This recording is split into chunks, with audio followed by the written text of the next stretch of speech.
thing up. Right. Yeah, set it up, Bob.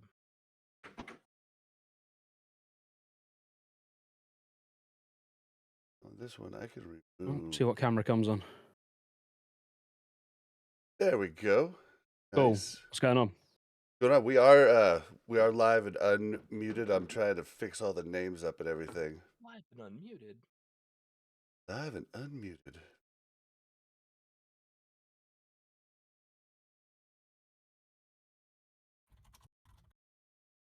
Right. So, how's everybody doing? Good, mate. Good. You? Good, good. Been kind of rushing around. And now I'm trying to fix everything up. Last week, first time we had someone who had a name that started alphabetically before mine. How dare they? So I'm used to like always I was always over here and I had to swap everything around. What time is it for you? It is 3:13 p.m. Oh, Like right. Oh, that's not too bad. it's like what, 9:15 for you? Yeah, that's right. Do you want me to just use ScotteJaye or do you want me to use your Twitter handle? ScotteJaye's cool.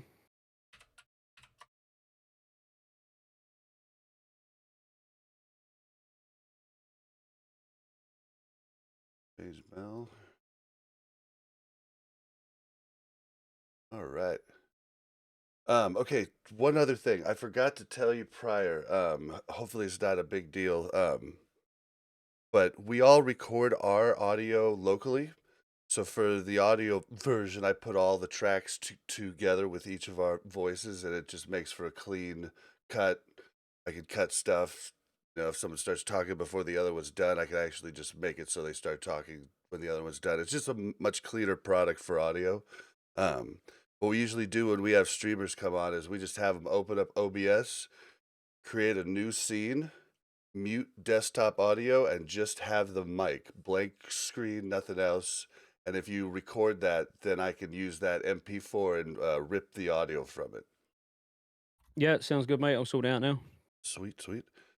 And then I think send the tweet out. We're going live. And do you have any questions for us? No, not at the moment. I'm sure loads will come up as we start chatting. Good deal, good deal.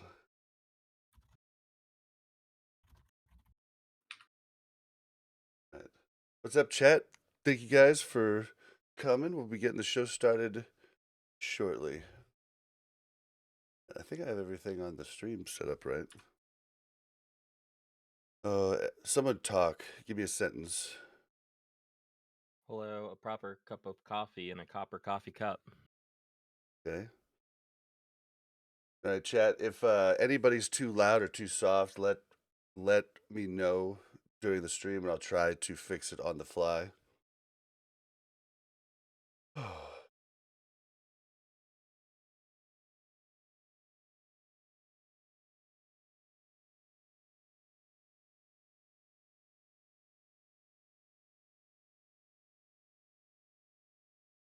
There we go. Get more of Yip's chin in there. As much as I can. All right, I think that's good and set. Sorry, I don't look like I'm 10 feet from my camera like everyone else. You just like to be close. I'm just accurate to how far my camera is from me. It's right here. Mine's like right here I too. mean, mine's right here. Yeah, you guys have like a wide lens going on. Oh, I think yeah, we might. It's You need to invest. like I'm a foot away. It does. It looks like you're literally just on top of your camera.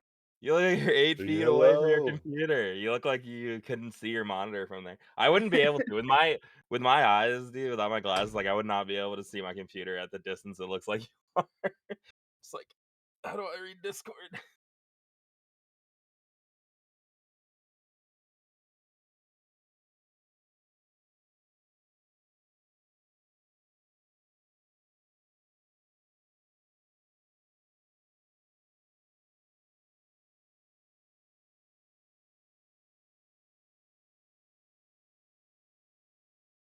I know. It's a little early in the day, but I'm going to have just a little bit of wine to take the edge off.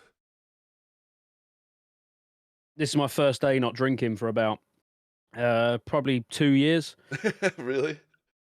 Yeah. So literally last night I decided I was having one last blowout on stream, get absolutely smashed, and then I'm going to be good. But I'm sort of regretting my life decisions right now because I didn't realize other people was going to be drinking. So I am going to start tomorrow instead. So back in a sec, I'm going to get a gin. sounds good to us. Fine. Twisting my arm, guys. Yip's like, I'll have a non-alcoholic beer. Still one of the... I'm not going to tell the story, but it's a great story. What story? The one with you and Winky having some drinks. While you played Halo? Yeah, that was sad. That was a sad day. I forgot about that, actually. I was like... Oh, yes. Scotty, Mel and I take like a few days off every few weeks just to make sure we can. So we know how that goes. Just to make sure we're still good. Okay. All right. And did you get your recording set up and ready to go? It's running now, mate. Yeah. Oh, okay, cool. As soon as Mel gets back here, we're going to do... They'll start recording. We're going to do ready checks. It's going to go like this. I'm going to go 3, 2, 1, check. When I say check, all three of you are going to try to say check. It's going to sound scuffed, but it's going to be right when I get the recordings. I'm going to do that twice. Then the last one, I'm going to go 3, 2, 1. And then we all clap. You try to do it at the same time as me. And then we do 10 seconds of silence to pull out any background noise. Your track probably won't have it because it's probably noise gated, but we just did it 10 seconds without muting, and then I could use that to pull any AC or anything out of the entire track. And then we'll start the show. Sounds good. Sounds good. All right. Mel, Yip, you guys ready to start recording? Yep. All right, I'm recording now. Recording. What episode are we on? 87. 87. Wow, we have done a lot. I don't think we've missed a week either. Like even the week that... I think we always put something out. Yeah, you did the show with your brother the week that You know what? Mel and I moved. It'd be crazy. I feel like for the holidays, like either New Year's or Christmas. Oh, we did. did one We that we didn't do. Yeah. Yeah, we did take one off. That was the only one. That was weird. It was weird. Okay. I think I'm ready. Okay. Hold on.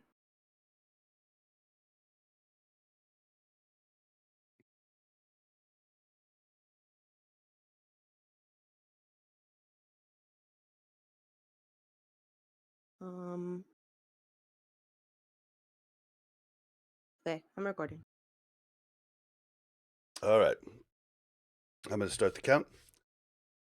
3, 2, 1, check. Check.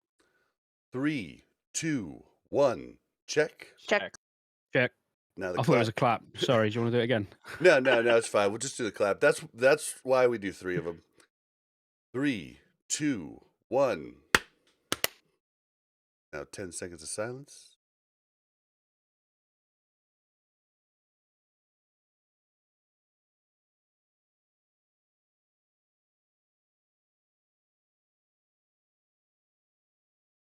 And we're good. Perfect. Oh. That was pretty good. I mean, sound you're of probably one of the silence. better guests at that check thing. Oh yeah, you've definitely... Most people mess it up. Most people mess it up. I thought it was checking and clapping. I didn't know we was checking then clapping. Yeah. You know, so I just got a bit confused at the end. That was Bob's fault. Usually the first check is worthless because no one's ever paying attention. It's like 3, 2, 1. Huh? What?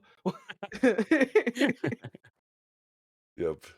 But that's why we do it 3 times, and usually the clap's the one that's really the most important, and by that time everybody gets it right usually, so like it works out good.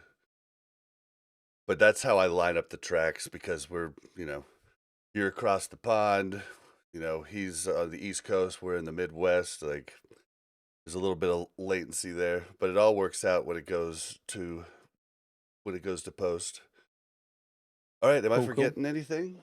I don't think I am. I think we're good to go. Chat, the volume levels sound good with everybody, hopefully. If not, let me know throughout the show. I can kind of change it on the fly. All right. Don't do that. I do it every time. All right. This is just for me. Welcome to Warcraft Reloaded, a podcast brought to you by Mash Those Buttons, covering World of Warcraft Classic and its community. I am Bobby, also known as Blazin' Bob, and today we're joined by Mel, aka Melarina. How you doing? Hello. I'm good. I'm back. I was gone last week, right? Yeah, yeah. You were at the wedding festivities that I met you at Oh, after the that's show. right. Yep. Yeah, Mel and I are Yes. trying to avoid. We've been trying to avoid being on the same podcast for a couple It's weeks. true. Here we are. Damn. And that other voice you hear is Ryan, aka the Yip Show. How are you doing? Doing good. A little bit. I'm gonna go on a tangent before we introduce the guest. It's snow day today. Woke up, snow everywhere. Is it immoral to order like delivery groceries because it was too No. dangerous for me to I go out? I Or always is think it about that, and what I do is I just tip like you wouldn't right? Yeah, believe, you know? you tip appropriately for the danger they put themselves in, but I definitely feel some sense of like, But see, sorry. if you're using DoorDash and stuff, like they're clocking in, they're choosing, they don't have to come to work, Yeah, it's the same. I so I Instacarted and it was normally on when it snows, you can't get a delivery, but I was like, "Oh, someone's delivering." you Alright. are, what's the word I'm looking for? Danger. Somebody puts themselves in I danger. am danger, thank you. I don't think that's what he was looking for. All right, and special guest, first time on the show, streamer extraordinaire, YouTube video man of the year for Wrath of the Lich King, ScotteJaye. How you doing? I'm doing well. I mean, that was. I'm blushing. I don't normally blush on stream. I mean, I've fell asleep on stream. I've been drunk on stream, but blush. That's the first. And as for no, I'm doing good. I ordered groceries today, and there's no snow. In fact, it was really nice out. I could have drove to the shop, which is only about 30 seconds away, but you know, I'm with you. that's not me. Yep, then you would have had to go down the aisles and pick everything out. It's so much easier just to have him Yeah. bring it to you. I used Exactly, to pay live someone to do that. I used to live right across the street from a Costco, and I felt so bad, but Costco's so crowded, and Costco's the worst. they don't have bags, so, like, Hmm the whole process is very annoying. So I feel When I like was about 18, I lived in a flat opposite a kebab shop, as in out my window, I could see the kebab shop, and I used to get them to deliver it to the door I can rather only than walk across the imagine road. I can only imagine what delivery drivers are thinking with people like us, like, I I did one in college. I ordered pizza from across the street and had him deliver it, and the guy wouldn't deliver it to me. He was like, "I wow. can literally see your window," and I was like, "Okay, I don't want to walk out there." They gotta listen, any college town needs to capitalize on that. They gotta Right? walk that 30 feet to you. Come on. It's required. Mm. Yeah. Yep, yep. All right, well, guys, we're gonna have a great show. We're gonna start out with housekeeping. Oh shoot, I keep forgetting. I want to remind everybody at the top of the show, we are streaming now on twitch.tv/BlazinBob. That's BLAZZINBOB. All right, in the show today, we got a couple new reviews. Then we're going to go over what we've been doing lately and whatever version of WoW we're playing at the time. We're going to go over a little bit of raid progress and maybe talk about our new server. And then there's actually no news this week, really. Like, we've covered it all last week, and there's been nothing new since the last show. So we're going to skip right over that at the end, do our interview with ScotteJaye, get to know him a little bit better, and then we're going to talk Wrath of the Lich King. So strap in. We had some reviews. Yeah, we had 2 new reviews on Apple Podcasts. First one, best WoW podcast on Spotify, which this was a review on Apple Podcasts. Thank you for taking the time to switch your platform to leave the review. Hey guys, love the show. The chemistry between everyone is so refreshing. I love hearing about your guild raid recap, and I'm so jealous you guys have all your consumes taken care of thanks to Kim. I wanted to ask why you guys chose Benediction over Grobulus. You guys do talk about how you wish servers were more balanced, and Grob is about 50-50 as of writing this review. I'm very biased as I am on Grobulus myself, but I was very intrigued about your decision to transfer to Benediction. Keep up the good work, guys. I look forward to future shows. Winsel, the Retribution Paladin. P.S. For the Alliance. Yeah. So this is an easy one. Obvious, this is Grobulus coping. He's trying to trick us all into heading over to Grobulus, the dying server. For us, and I would kind of think that most people would have the same thought process that we do when you're transferring. Transferring costs the guild like thousands of dollars collectively, and we just don't want to risk going to a server that is going to have the same fate as our old server. So, a mega server is like always a safe bet. You know that next expansion, when Wrath of Lich King comes out, it's not going to be dead. We're always going to have raiders. The auction house is always going to be filled. Um, and if you look at the trend of retail, maybe in a perfect world, Grobulus stays fine the way it is. But I think that in a year when Wrath comes out, Yeah. you're gonna same fate Well, that these other somebody's gonna take over unless Blizzard steps well, in. it's gonna be Horde, unfortunately. Yeah, From the week that we looked at, yeah, it does that's look what the like Horde are trend slowly taking looks over. like. But like it's gonna be unless Blizzard steps in and they're not going to, it's going to be all Alliance or all Horde, and that's just an unfortunate thing. But I think a really big part too, if Blizzard was showing any kind of if Blizzard was showing any kind of like urgency in fixing server faction problems, then maybe we would feel more comfortable going to Grobulus. But the fact that they like opened free, no faction restriction transfers to mega servers to a lot of the dying servers makes me think that if Grob does go the way that Whitemane went, for instance, they're not going to do anything still. So if we're going to We spend hung on in thousands of Whitemane dollars, yeah, we held much on as long longer. as we could. We were hoping to see some kind of change, maybe like some cross server stuff, and not to get into the semantics or the debate of whether we want cross server or not. But Blizzard's not gonna do anything. We're not gonna ask. So we're in a situation. This is not like a partial transfer. Every single member of our guild transferred, Mhm. and brought multiple characters. We didn't lose anybody. Um, so asking people to spend thousands of dollars and not going to the mega server is just too crazy. I think that we yeah, all for a short period of time, Grobulus is probably going to be more fun for everybody over there. Um, but yeah, the risk involved and the well, cost. and this might be just since we brought up Benediction, maybe it's been an interesting move. Like so, for our entire classic existence, we were on Whitemane, and it was good at times, but for the majority of the time, we were the underdog faction, and it's been so bizarre to be able to use summoning stones, to be able to just walk outside a dungeon anywhere or any raid and just do a warlock summon. It's been the most bizarre thing to just be able to like do things without getting jumped 3 to 1, like I would love to see some study done on video game psychological trauma because I feel like I'm like overcoming. I'm like, oh, the summoning stone. Oh, I'm safe here. Like, oh, the same. instance of Hyjal. Oh, it's all alliance here. I Like, keep it's just forgetting. weird. Well, and Kim, was like, we were doing the raid. He's like, "Oh, do we still have summons? Because we used to have to summon in weird Yeah. spots to where we couldn't get attacked. But we're like, we could just walk outside and summon you. Like, it's just like it's so weird. It's very strange. Yeah, it's been Everything would be different. cross faction, cross server, cross race, cross everything soon enough. Don't worry. That'll be their answer Yeah. to it. They can't actually balance the server, so all they'll do is go, "Oh well, Horde and Alliance can raid together. They can do dungeons together." It honestly wouldn't surprise me. Yep, yep.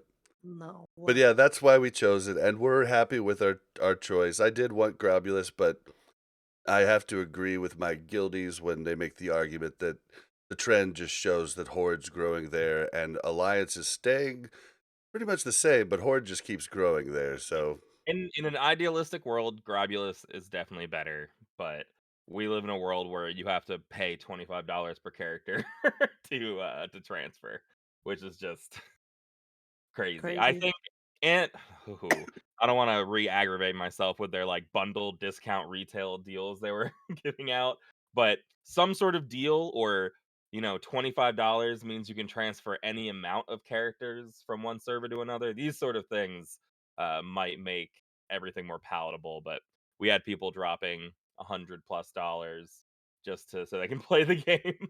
It's Well, on retail, didn't they do guild transfers? they Is do, that yeah, still a thing on, on retail? I um haven't played retail for I don't years. know if it's still a thing, but they do have guild transfers on they did have guild transfers on retail where you can go as a guild. Like anything like that, move to classic, I think would have been fine, or good. Like they're already getting enough Mhm. complaints. We're all already complaining that they're purposefully taking our money for transfers.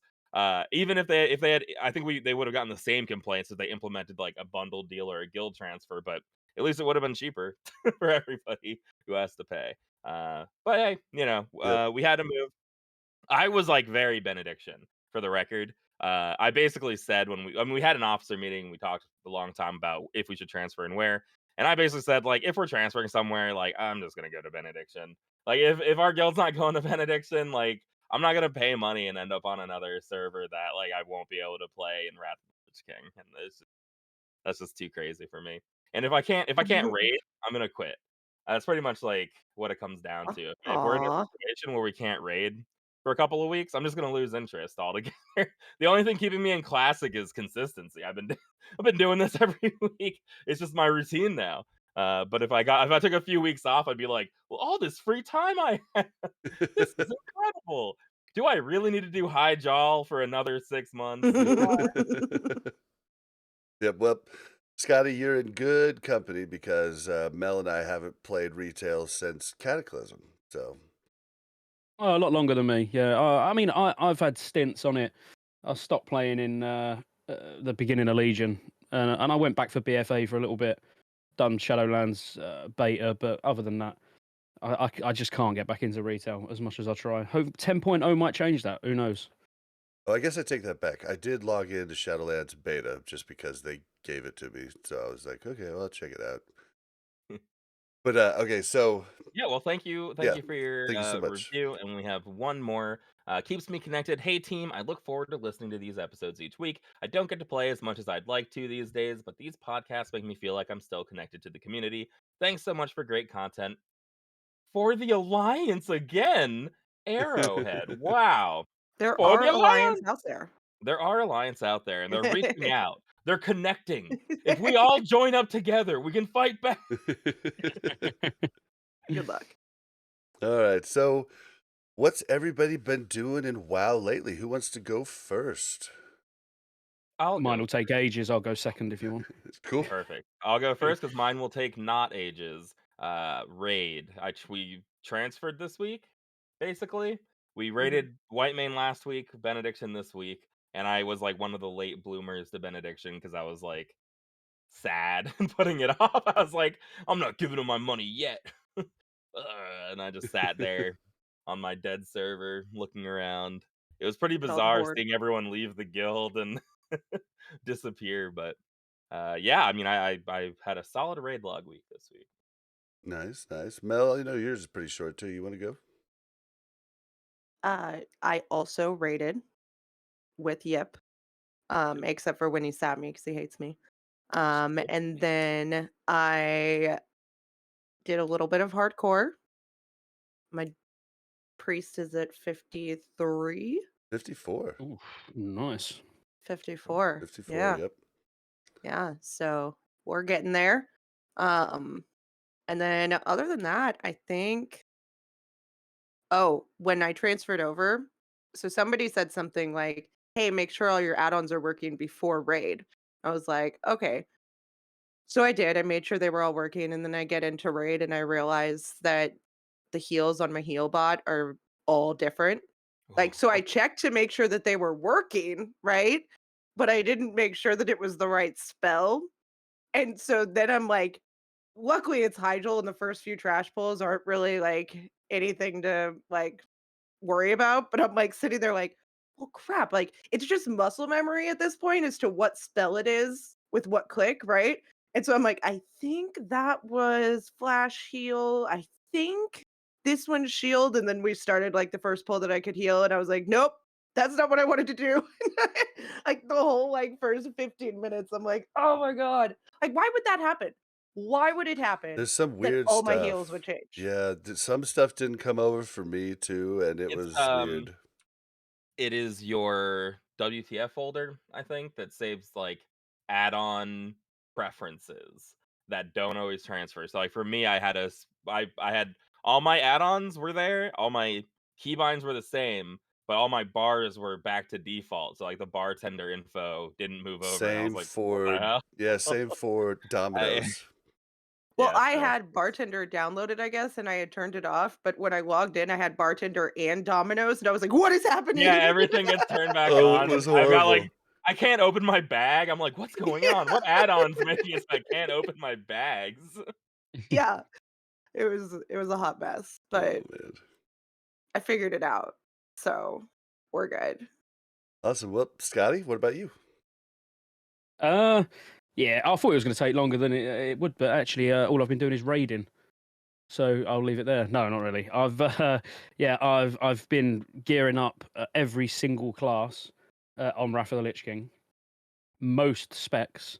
So I've been raiding around about probably Jesus 50, 60 hours a week, I guess, Is that around that. both? Is that Wrath and TBC, or just Just Wrath? Wrath. I'm not. All I'm doing on TBC at the moment is making gold and getting characters ready for Wrath, as in leveling certain characters, which even they're nearly done now. So then it's just sorting professions out. Literally, TBC for me at the moment is just purely getting ready for Wrath, and then I'm going to spend probably 3 or 4 months before release working on achievements, reputations, all that sort of thing. But I've been doing Nax 10, 25, Alduar 10, 25, and now TOC released on the server I'm playing on yesterday. So like last night I done 5 TOC raids in one night. Wow. So, Damn. but yeah, I'm doing a lot of lockouts just to really be super confident with every single class and spec in every single raid. So when I'm doing videos or writing guides or whatever, at least it's not being winged. The experience has Definitely. been is there, sort of thing. So yeah, that's literally it. All my time is taken up by just non-stop RAF raiding. Yep, it'll be interesting because we've seen, lots of times the private servers get it right, like, but there are handfuls of things both in classic vanilla and classic TBC that were like, oh, well, this is a little different, or it's just ball drops by by Blizzard. Like for instance, the caster meta gem that was for sure not supposed to be in the game early on, but it was there, and so changed up a whole bunch of caster bis lists and all that stuff. So it'd be interesting to see what weird things happen when Wrath comes out. So I'm pretty excited about that. Okay, There'll so be a you've lot more with done, RAF. I yeah, bet. A you've lot done more. every class. hmm What's your favorite? It's tough. Feral DPS. Like I've played. When we get onto my experience in WoW, I'm sure that's going to come up a bit more. But I've played Feral DPS since 2004. So that's always going to be number one without a doubt. But I'm having so much fun on a Holy Paladin that I've just started a Horde Blood Elf on TBC just because it's got to be Blood Elf because they look good. I'm only bothered about Yeah. aesthetics. Nothing else matters. The rest I'll make up with a lack of skill. I was going to say with skill, but no. Yeah, I would say Feral DPS for DPS, Holy Paladin for healing, but then I'd probably say Frost DK is a very close third. Okay. Okay, Alright. okay. DK is going to be that. It's going to be Wrath of the Lich King is going to be every server just plagued with DKs and paladins. Oh, yeah. Literally, Mhm. you are going to see other classes. Don't get me wrong, but I would say out of every say 50 people, you can guarantee 50% of that is going to be made up of DKs and paladins. and then Yeah, a spread of the others. we were talking last week, I think, too, that it would make sense, like we leveled shamans and paladins early, they might release DKs with the pre-patch to let people level them, as to Awful, awful which idea. will make even more DKs exist. I can't get on board with that. I was Yeah. I'm extremely vocal compared to the rest of the YouTube community. You know, as in I appreciate everybody's opinions on how things should be. Don't get me wrong, but I don't go with that just because it's the majority. You know what the majority agree with. I don't go at the same. I don't agree with the fact that Blood Elf and Draenei were in the pre-patch. And I even more so, I'm completely against DK being in the pre-patch. Interesting. It's not right when you think about it because you're playing what back in original RAF the DK was classed as a hero class, wasn't it? It was it was called a hero class. So your trade off from playing that hero class, the big new shiny thing of the expansion, is the fact that you do start at 55, you do start behind everybody else. So Right. world first probably won't have a DK. But then, that's down to your guild to help the DK. There needs to be some sort of disadvantage from playing something new. I agree. That's how I feel See, about it. see, I think that's the more that's the non-selfish, probably correct way to do it. I want the DKs and I want a month-long pre-patch so that I could work one up and then never touch him in Wrath. I just want to know how they work, and the only way that I could really do that the best is to actually play one, and because I've been playing a bunch of new characters, that I never did that back in the day. I was just stuck with my two characters, but playing another character, especially for PvP, you learn their strengths and weaknesses, and you become a like much better PvPer. There's gonna be a ton of them in PvP. Like I can't. It's gonna be Scorpion everywhere. Get over here, like Mm. they're gonna be sucking you to them. Like, so I'd like to learn. I'd like to learn them in that fashion. I could watch guides and stuff, but that still won't. Working them up from 55 to 70 would do it, and if they come out on launch, I just won't do it.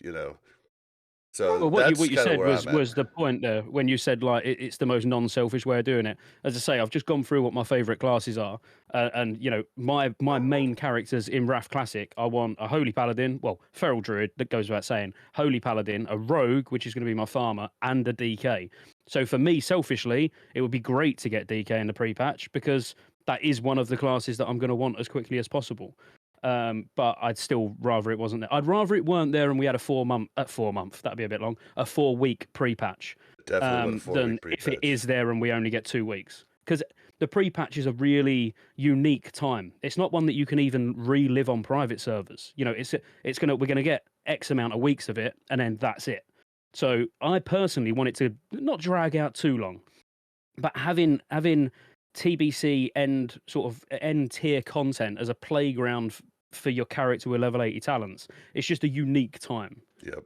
Yep. Yeah, we wanted to do next with new talents, but we had no break in rating, and we needed a little break before TBC came out. So it was like this Yeah. weeks is the only time that we can do it, and people were leveling shamans. I think DK shouldn't come out early. But with the shamans and paladins, as someone who has to deal with recruiting and rating, it's like we needed those classes so badly that I didn't mind that people could level them early. But you can raid without a DK week 1 if you need to do that. Like, you don't need to have these DKs at Mhm. max level right away in order to have, like, a fulfilling raid experience. Yeah, but Um, I think it is a little bit different because adding those races, again, even if we go historically, they weren't hero races. They were yeah. just two new races.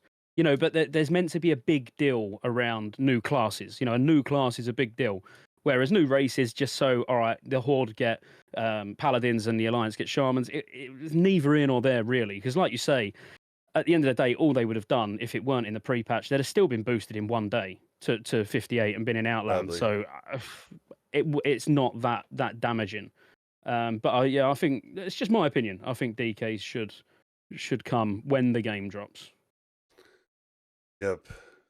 Okay, so for me, I've been doing a ton. I've been doing the hardcore duo with Mel. I haven't started another hardcore solo because I'm just like I'm going nutso on TBC at the moment. I got my rogue to 70.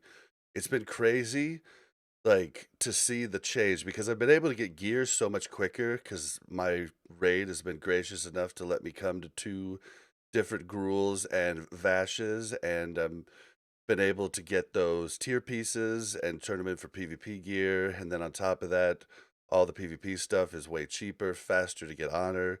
So I have went from like greens and blues to almost all purples now, and it's crazy because I could actually see the change a lot better than I could on my warrior because it was such a slow burn with him, but now I'm getting sometimes 2 pieces at a time, and you can just really see the change in, like, how much you can do, and the rogue's been just a blast. I mean, I played rogue all through vanilla, half of TBC, and then all of Wrath of the Lich King and Starter but, like, it's been so fun coming home and just getting to go stealth again, and everything's just been awesome there. So that's what I've been doing, raiding, of course, and then I've Can we been talk about the fact that Bob is much less effective in hardcore because he's been playing his rogue on classic TBC? So we go in now and he's like not as nervous as he usually is, right? And I'm like,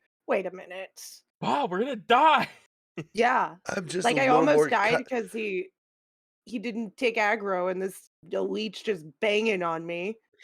Well, I was in cat, and I was like, "Mel, you're, like, at 3rd health," and she's like, "Oh!" She runs off, and I switched to bear taunt, but, like, I was just like, that one wasn't me, but what she's Whatever. talking about is I used to be a scared little child when we were doing our duo, but that was before I completed Actually my kind of solo, annoying. and now I'm just like, "Oh, we got this. We're good. Oh, we'll just drop this. We'll run." Just, it's, Oh, and the Valentine's Day event, I got these love dummies, like 10 of them, Oh yeah.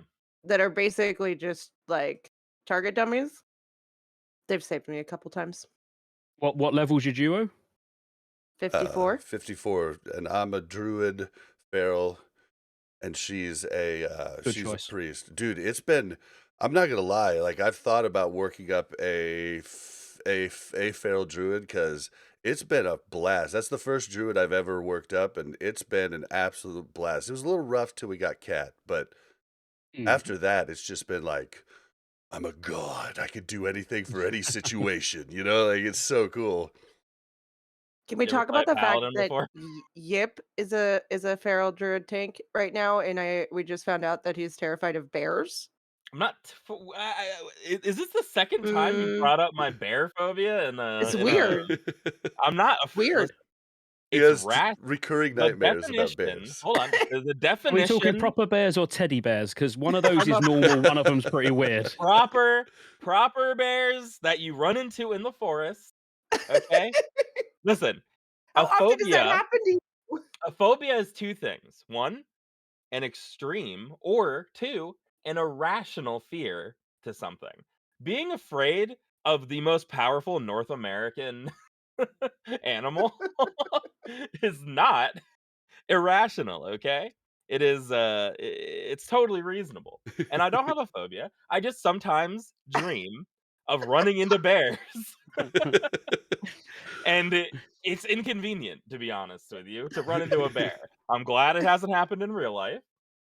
That's all I got to say on the You Oh, topic. should move to I do Colorado. have, I do have one other thing, that I just got reminded of. So, first off, everybody on the server who has sent us, tells welcoming us and everything, thank you so much, man. That makes us feel really good, like, tell us you like the show. It's been a little overwhelming, to be honest, like, it really didn't it happened in BGs a lot, but not really on Whitemane itself, and on Benediction, I'm getting tells a bunch.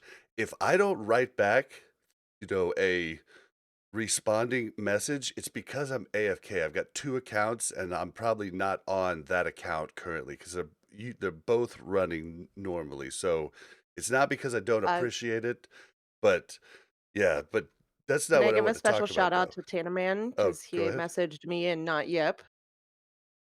He's Thanks. messaged me He after. messaged us Yeah, but afterwards. he messaged me However, first. I'm sorry.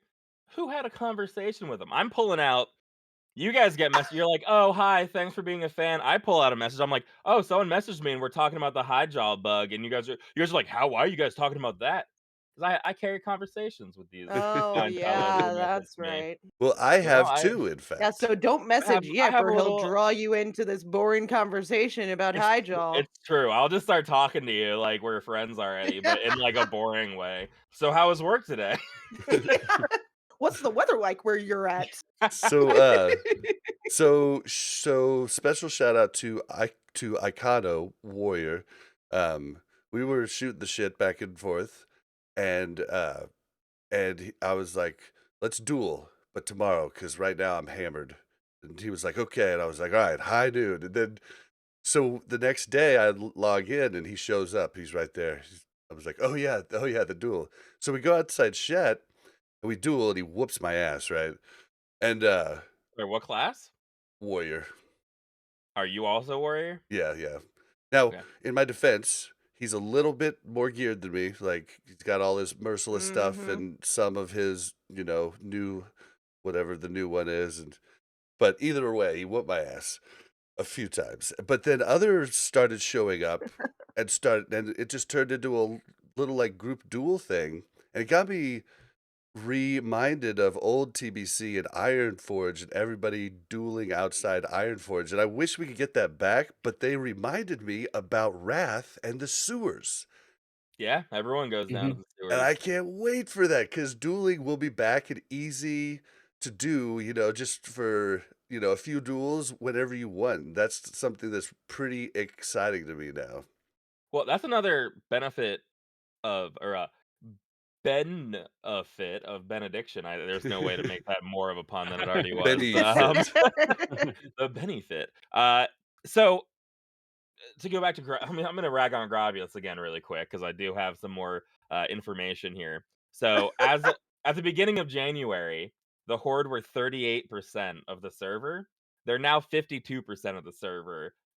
2 months later, so that is a that's a scary shift that I've seen before.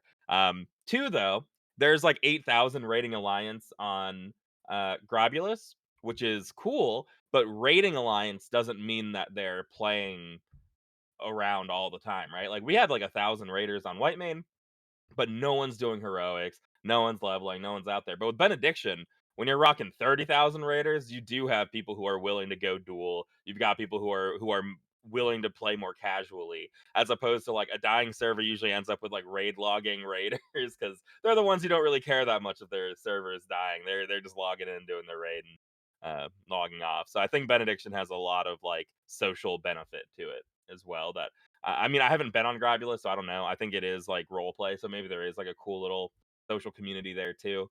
Um, but I think benediction just in the long run is Yep. really Most private servers I've seen, maybe not so much the one I'm on at the moment, but the vast majority of them, the dueling community is massive. There's more people outside of cities than there are in them. I've seen Uh, that. uh, it's a bit weird why it's not like that on Classic, to be honest. But like you say, it is a very, very raid loggy time. Well, it's been a raid loggy time for pretty much the majority of TBC, to be honest, isn't it? Yeah, I mean, like it's go go go at the start, and then it's go go like each tier that comes out. You got to like dot some i's, cross some t's. But for the most part, if you don't PvP, you don't do dailies, you don't have alts. Like it's really, I mean, but we've like If you have a guild Mm. bank that's stocked and have no reason to get money, we you just learn how to think Mm. gamble. that raid logging isn't the worst thing ever. Like it can help you from getting burnt out. At least my personality. yeah. No, I raid log when I need to. I'm not afraid. I'd rather be at every raid than be like, I don't feel like playing WoW anymore. Like I don't want to do it Right. anymore. Yeah, so it's just better when you need to. Can And we talk raiding, I about mean, this raiding is fun. gambling stuff though? Yeah, Because well, I was gonna wait for raid progress to Yeah, talk well, about. Are we in raid let's progress? let's go ahead and move into that it's because that's gambling all I is haven't in been. raid progress. Gambling's Yeah, been because pretty we are crazy. because we're degenerating as a raid. I'm the only one looking at this. I'm the only one who cares about this. So it all started. This is raid progression apparently. Well, everything's on farm. So it all started a couple weeks ago with the trash farm nights. our other feral druid, Kitty Claus is his name now because we had to transfer and we all have new names. Which is Which just is the most confusing thing, by the uh, way. there's I only a have couple Oh people yeah, whose we didn't names talk are about our new radically names. different. We didn't talk about our new names. There's only a few people who are radically different, so like I haven't felt like any kind of like weird. I don't know. I thought that if everyone had different names, I'd show up to raid and get this weird like imposter, like weird feeling that like homesickness or I've- something. Like where are all my So friends? I feel like my lock, changing him from Lock Dude to Blazing Bobbert, is just easier now because everybody calls me Bob and Rain. So any new player is, new Correct. guildie's not going to be confused. Like who's Bob? I think Mel understands. No, you have a couple Arias, don't you? But having the same name across all your characters, Yeah, it's very it's convenient. it's BIS. It's the best thing Mhm. that you can do. I have run many guilds in my day, and I've swapped many a character. And going from don't having to switch your name around people is just like the worst thing. People who already know you have to change the name they call you. Dude, well, It's so bizarre. so I call spell check Raffledots half the time, spell check half the time, and now I'm like Uh-huh. trying to call him something else, and like I'm just like, damn it. Yeah, people who often change their name, it's like they have no identity almost. It's kind of like True. it's kind of freaky. During Kata, when we changed server, there was me at the time who was the guild master, and then about 6 officers, and all of us swapped names when we moved Mm. from Ragnaros to where did we go? Ragnaros. I can't remember now. Ragnaros to Dreadmist or something like that. But literally, all of us, we just made our characters' names on the other server, and then when one of us was ready to make it, we'd delete that character, and every single one of us just swapped names. And yeah, it was really confusing. We found it really funny. No one else did. Well, I almost Yeah, I I'm almost sitting here did that. trying to figure out who to heal. I'm like, like I got when you play with people a long time, like who the priority heal people are and all of this. And now I got all these random names that are dying, and I'm like, oh, Well, sorry, I let you That's die. such a well, nice way to also skirt though, around saying that healers choose who they want to heal as Well, of opposed to course just we it was the do. funniest thing. They're like, I don't know who to heal now because all the names changed. We're like, so you were picking and choosing. yeah, we know you are. You're not If supposed to you show how ever the think sausage that is we're made. not, like, that's just stupid not to pick and But choose. Like, so back to Scotty's thing, if the guild leadership changed names, that could be hilarious because there's always certain officers that people go to that they feel most comfortable with. So they start bitching at you about someone else or bitching to you about That's someone exactly else. what happened. Oh my god, So that would be great. the reason it actually happened is we was all on. I think it was even Ventrilo back then. We was all on Vent and we was all drunk having a laugh. And I was like, one of yous can be Guildmaster, and not just Guildmaster. You could have my name as well. And then we was like, wouldn't that be funny?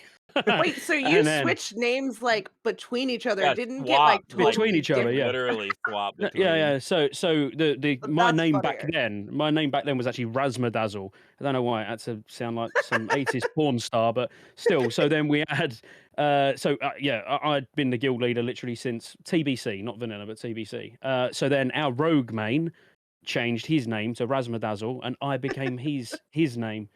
But yeah, these things happen. I was this close to doing that. We had a different. I started as a warrior tank this expansion, and we had a different bear tank who ended up just quitting the game. But his name was Bushy Bottom, and I was like, I took the name, I reserved it on Benediction, and I was like, should I just become this person? But either one, I'm gonna hate it very quickly, because I'm just gonna have not my name, and then two, there's like a slight chance that that person would be weirded out by it, and it wouldn't be that funny. Like, why did you take my name? Like, oh, I thought it was funny. But you My did bad. take Yip Oh. Slime. Yes. Well, okay. We all had a plan when we transferred servers. We have someone in our guild named Wop Slime. I hate to admit this, but this is a fact of life. That is the name of the character. We all had plans to make our name like the short name we go by, and then put slime at the end. We're gonna have Stoof Slime, Gunt Slime, Yip Slime. We're all gonna do it. I was the last person to transfer. I show up on the server, and I'm the only idiot with the name Yip Slime. That's not okay. I'm gonna none of that's true. Well, we talked about it briefly, but my real answer is, and I feel bad for saying this in front of front of you, but I hate feral druids. I think that they're the worst. And They are so overpowered. It can be infuriating. and as soon as this expansion is over, I'm dropping my druid forever. So I picked a name that I knew I wouldn't want for my next character. Is like I never want this name again. So I just went with that, and that's how I Oh, picked. could we just get something clear though? So what you've done? Was you a druid in vanilla as well? Well, No, I classic, was original. not warrior. I'm a Oh, so you've only warrior. been a druid for TBC. I switched to the middle because druid tank is just outclassing warrior tank so unbelievably. I felt like They basically switched at the end of as a tier 5. tryhard, I was like, I gotta switch. I have So you're playing a druid in TBC, and then when it actually becomes ridiculously overpowered in Wrath, you're like, I don't want it anymore. to. Well, prop paladin is really good. In Yeah, I Wrath know as well. prop paladin's great, but I mean, if you're going to be the feral druid, you've got to My- learn how to DPS, and then you'll Yeah. never want to tank again. That's true. I actually like DPSing. If I could not tank, that might be a better route for me. My big thing is do not. You like I'm hate just going to not. cat. He'll No, be I don't want to DPS as a cat. I mean, I like Fair. DPSing in general. A cat is just a rogue, and I hate rogues. You know how much I hate rogues. The fact that I have a yellow bar when I turn into a cat, like I feel disgusted with myself. Cat actually ended up being. I hate to admit it. I was having no fun with cat DPS, and then the other cat told me to get an energy ticker add on or a weak aura, and I was like, oh, this is actually way more fun and makes It's way like, more sense well, now. it's like me. Like everybody always talked about power shifting, and I like kind of understood it, but then I actually got to the Don't put me point that low. on my on my druid, and I was like, oh, you keep your energy with. Oh, power shifting. When I'm out of energy, I could just get more. Like it was like the light bulb went off, and I was like, well, this is awesome, And I was like, dang it, I every should have time made the wolf's head helm. every time we play hardcore and Bob accidentally shifts from bearer cat to like night elf form, I'm like, oh, you pulled a yip? What happened? You pulling First a of yip? all, She I thinks that I'm doing happened that when I power shift, very though. Hey, no, you're not. If you're turning into a night elf, you're not power shifting, dude. Well, if I do it, like, I have it on the wheel, so, like, as long as I just roll it, it goes right back to cat, but sometimes there's a little bit of latency, like... I've had those problems with the wheel as well, so I understand. But my big I'm thing, dying inside. I'm literally just okay, dying inside. I have no. I feel like I've got such a big fake smile on my face at the moment that like Wow, this I'm is I'm smiling and I'm thinking, I wonder if it's rude if I leave. yeah, we're just destroying you. We're just destroying your class in front of you. Well, if But it makes you my feel any better, when Mel first made her druid, she was like, "Well, I've been working up Holy Druid." How would that And make me feel any better? one of our guests was like, you can see him dying That's funny. inside. Like he's like one of the people that I'm wants to be playing everything make like Holy. perfect, and he was like, "Let's go!" It was My- so funny. My true answer to this is pretty simple though. I have zero class fantasy of being a druid. When growing up in WoW, my best friend growing up was was only mained a druid, only played a druid. Same. Being a druid was never an option for me, and like at this point in my life, I'm so not a druid that it's just like I wouldn't optionally be a druid. I'm just too much of a tryhard to not be one as the main tank right now. Dude, Although maybe I should have just made a my paladin, but my best friend during vanilla TBC and Wrath was a feral druid when everybody shat on him. Like, but he beat everybody in duels. No one would ever let him tank anything, and like he was one of the first like actually good feral druids. So I have a lot of respect for feral. I just yeah, like never Scotty played wants to one. argue that point that he was one of the first actual Oh, good feral hey, druids. very well could have been one of the first, not One, the yeah, first. one of them. One of. no one had ever heard of that spec until TBC when he discovered it. He clicked a button and discovered a feral spec. See, it's quite funny because it's been a rocky road. It's a rocky road as a feral. Like even in it's the same with vanilla, and I know it's probably people rather me say classic, but classic's classic, and it's vanilla and TBC. In vanilla, at the start in Molten Core, actually Feral is really, really strong, but doesn't scale particularly well with gear. And yes, you need to use Wolf's Head Helm and lots of consumables. And in TBC, it's the same. Incredibly strong in Tier 4, but then just slowly taper off a bit until Sunwell, when you start getting loads of armor pen, gets better. But then Wrath, you can't even... I can't play my Feral in TBC at the moment. This is why I'm leveling a Paladin. As somebody who's played a Feral for so long, I'm at the point now where I'm like, I don't even want to play the TBC version of a Feral because it's not Feral. You can't play Cat in TBC and say I won't like it in Wrath because it's literally a different class. And in TBC, in Wrath, they literally just come alive. They're big pumpers, so consistent, so versatile. Yeah, it's the best. Everyone should play a Druid. Actually, no one should because then as I've a got cat, competition on gear. Maybe don't bother. do you feel that way as Bear too, or are you mainly just talking from a cat perspective? I think in non-shield tanks, as strong as prop paladins are, which they are, don't get me wrong, we know they're going to be like the favorite tank of the expansion, but that's all because of DSAC, their personal cooldowns, the fact they got a second life, but still there's certain bosses where it's only damage reduction that counts, and damage that you can mitigate from armor. Anabarak is a really good example where it's not like it was back in TBC or right now for you guys in TBC, where you aim for 102.4% avoidance to be able to be crush immune. There is no crushing blows in Wrath. Yeah. So with no crushing blows, actually shield tanks then they're weaker than they are in TBC, and feral druids and DKs are particularly strong. But what sets prop paladin apart from all of them is, they may use a shield, but again, that's not why you're taking them. It's just everything else that they bring. Their threat, AoE, single target, everything's so strong. But actually, what I would prefer on just a single target hard hitting boss, I would still prefer a feral tank. Yep. Well, we derailed you on the gambling talk, I think. Oh, we're in raid progress. Yeah, that's fine. That was more interesting than me complaining about gambling. So we had a trash farm going. How did this happen? We had a trash farm going, and Kitty Claus brought Mira at the time. Brought a gambling add-on. I don't know what the add-on is a calm down and gamble. Calm down and gamble. Yeah, so calm down and gamble. That's the add-on of the week. Woo. So it was fun. Everyone's having a good time. They're gambling, losing lots of money.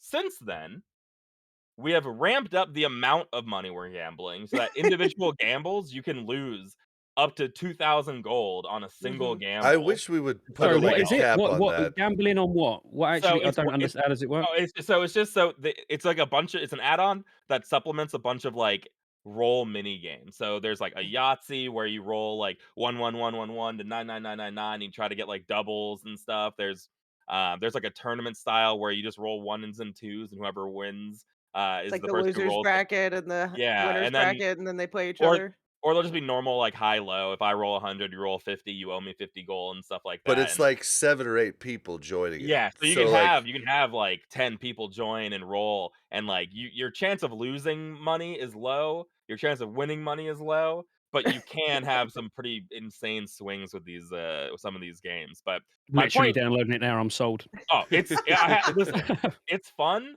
but you're like, and everyone is getting so feverish about it is the problem. Like, it's too fun. It's just gambling.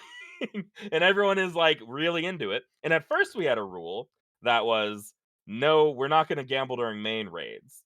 Somehow that has turned into we now are not going to gamble on bosses. On boss fights. It's like reasonable, but it's great we're having fun. The problem is all of the raid fun is now being channeled into gambling. No one cares about the raid anymore because we are getting worse at raiding every week now. No. And we're hearing so every many bit. people died on trash this week. I don't listen. I understand that gambling's cool and fun, but I play the game to raid, and everyone is so much worse at raiding. Well, that's why you got sat in BT. And that isn't why, so we all know. But it also doesn't help that all your healers gamble. All the one of the healers is running the gambling. One of them is all of them are gamblers. And then I'm just saying, I think every single pull this week in Black Temple, we had like 2 to 3 deaths on every single pull. People That's because died Mel wasn't there. over and over and over and over and Well, over and and then, over. like, And I'm like, I'm just like, DPSing. what is going on I'm like here? Mel I'm wasn't like there. That's what's going on. It wasn't the so gambling. Yep, one of the times I'm DPSing and they're like, "Bob still needs to roll," and I'm like, "I'll roll when we're done with the pulls." Okay, no. This is ridiculous. I'm sorry. I told people I would call you out on the podcast for this. Bob cannot roll and press seed at the same time. No, That's on you, man. I have to And There's not a to tab. button. mention, The not to add-on gives mention, there's you a just a button. button. Like, You it's just have not to like you click have to the type. button. You don't have to type /roll 1 to 100. No, you just have to click this button that says roll. Yeah, and that's I all am you have to trying to do. do the best that I can for my raid, and No, you're not. You're lying. I don't know why you can't do both. There's a 'Cause cast time. I have to tab and everything else, and then, like, You don't have to tab. What are you sometimes you talking do. about? Yeah, sometimes you do, 'cause, like, Oh, sorry, you mean tab target. I think you meant yeah, tab out of the 'cause, like, game. I'm getting to the I was point to like, where, like, I'm casting seed faster, and, like, sometimes if I just stay one target, I actually waste seed. okay, so there's that. There's that aspect, which is we're all degenerating, right? I'm worried about our raid because we are getting worse every week now. Our boss fights are going great. Our boss fights are great. Our trash is going worse. Then the only thing happening in comms are people talking about gambling the entire We time. know exactly how The much spell check is lost every night. Yes, no one will stop talking about gambling. I don't care that you lost money. I don't care that you won money. It's just like it's droning on and on, Well, and I blame I'm honestly Kim. like I I blame get it. Kim It's because Kim fun. has allowed me to gamble because I Yeah, don't you have to don't have need money money. for consumes or enchants or anything like that. So now I'm like, I got 2K gold. What else am I gonna do with it? And then Yeah. I lost like I think 700 you're gold. kind of onto something, actually. I think what you need to do is channel all this hatred towards gambling, but love for raiding into making a better gambling add-on. So what you want really is gambling that's going to actually increase raid performance. So you bet on who's going to be first, second, and third. Maybe you can go for a double, in which case you're guessing who's going to be first and second on a boss, who's going to be top healer, who's going to be bottom, who is going to do percentage over and under 10% of the damage, blah, blah. That's for trash for bosses. You have a full gambling card that you fill out at the start of the raid. How much you want to bet, it all goes into a pot, boom. Now your You're a raid's going to genius. perform as best as they can. This is incredible. Now I Somehow hope you can make add-ons. we need to gamify somehow for some reason we need to gamify rating where there's some sort of like Mhm. incentive to perform. Mini I like it. game. If you die, whoever dies the most has to give a certain amount of money. This is perfect. This is what I'm Well, into. you'd My bet on only deaths, wouldn't you? You'd bet on yeah, bet first on death. death. I'd say like, yep, first death, 1,000 gold on that or whatever. But you'd bet, and then you don't want to be the guy that gets bet on for dying first. Everyone would just try hard. It'd be great. What I if I'm think And make Yip's loads of gold, healer maybe. and I bet on Yip to die first and I then saw just don't And then heal don't him? heal him. That's people were perfect. like forgetting to consume because they were gambling. I'm just saying, I gambling is fun, and there's a reason why it's putting everybody into a frenzy. And this tier is easy and on farm, but I'm afraid we're all going to be lulled into becoming degenerate gamblers. Stunwall's going to come out, and we're not going to be able to do it because none of us has worked hard in a raid for this entire. We're about to be in like a 4-month lull of just doing this farm that we've been doing. ZA will come out. We're just going to do these raids over and over. We're going to forget how to play the game. I think that we should be I think it's encouraging setting people to goals. come. Then if you need to gamble to come to main raid, leave the guild. And I'm not even joking. If you don't want to be there and you need something else to sustain you, I'm you just don't saying it need to makes it be there. fun. She has a point. It gets people. It does probably get some people more motivated to come to the trash farm nights if So they don't I'm have anything. totally fine with trash. I'm not talking about trash. I'm talking about raid night. I am In with you, raid Yip. night, I'm listen, with you we are 100%. not one nighting content. Way worse guilds than us are one nighting content right now. We But probably we're too could busy though. rezzing people and complaining about how much gold we lost. And I think that's a little crazy. That's just all. I We think we should probably be setting could goals though. for ourselves. We're Yes, we like, could. but We we're should. we're purposely leaving mother trash though. No, but we shouldn't be. we should just be doing content as quickly as possible now. I'm over trash farms. We've gotten all the gems we need. Dude, Half the I'm gems are over free. solo trash farm, like, Well, yeah, solo trash farm. That's like especially a one-day event. dude, last week, I'm the only Affylock that respect. I'm pulling, kiting, but everybody else showed up, and I didn't win a roll the entire solo day, and I was like, damn it, I was doing all the work here, and I didn't win shit. All I'm saying is that we should be striving to hit higher goals, faster clear times, ranking ourselves on benediction so that we look good. We just got here. I'm with you, dude. We should be doing as much as we can. And I'm not, obviously this isn't like a threat for my part, but we're not on a dead server anymore. So people have options now. I know, Like, they could get poached. yeah, like people can get poached. I'm not saying we would. We all transferred together. I'm not saying anybody is like gonna leave. But after a few weeks of the people who don't care about gambling and making our raids a little bit worse, people are gonna be like, dude, I'm tired of not one nighting this. This is Yeah, like, and they Maybe might people not leave speak because they up stop gambling. until they're, I'm like, just saying. pissed, because there's a lot of people that don't gamble. yeah, it's only the same few people gambling and changing money between hands. I mean, it's like 10 people, which is like half the raid. And that's I don't have an issue with gambling. It is very fun, and I'll join in too.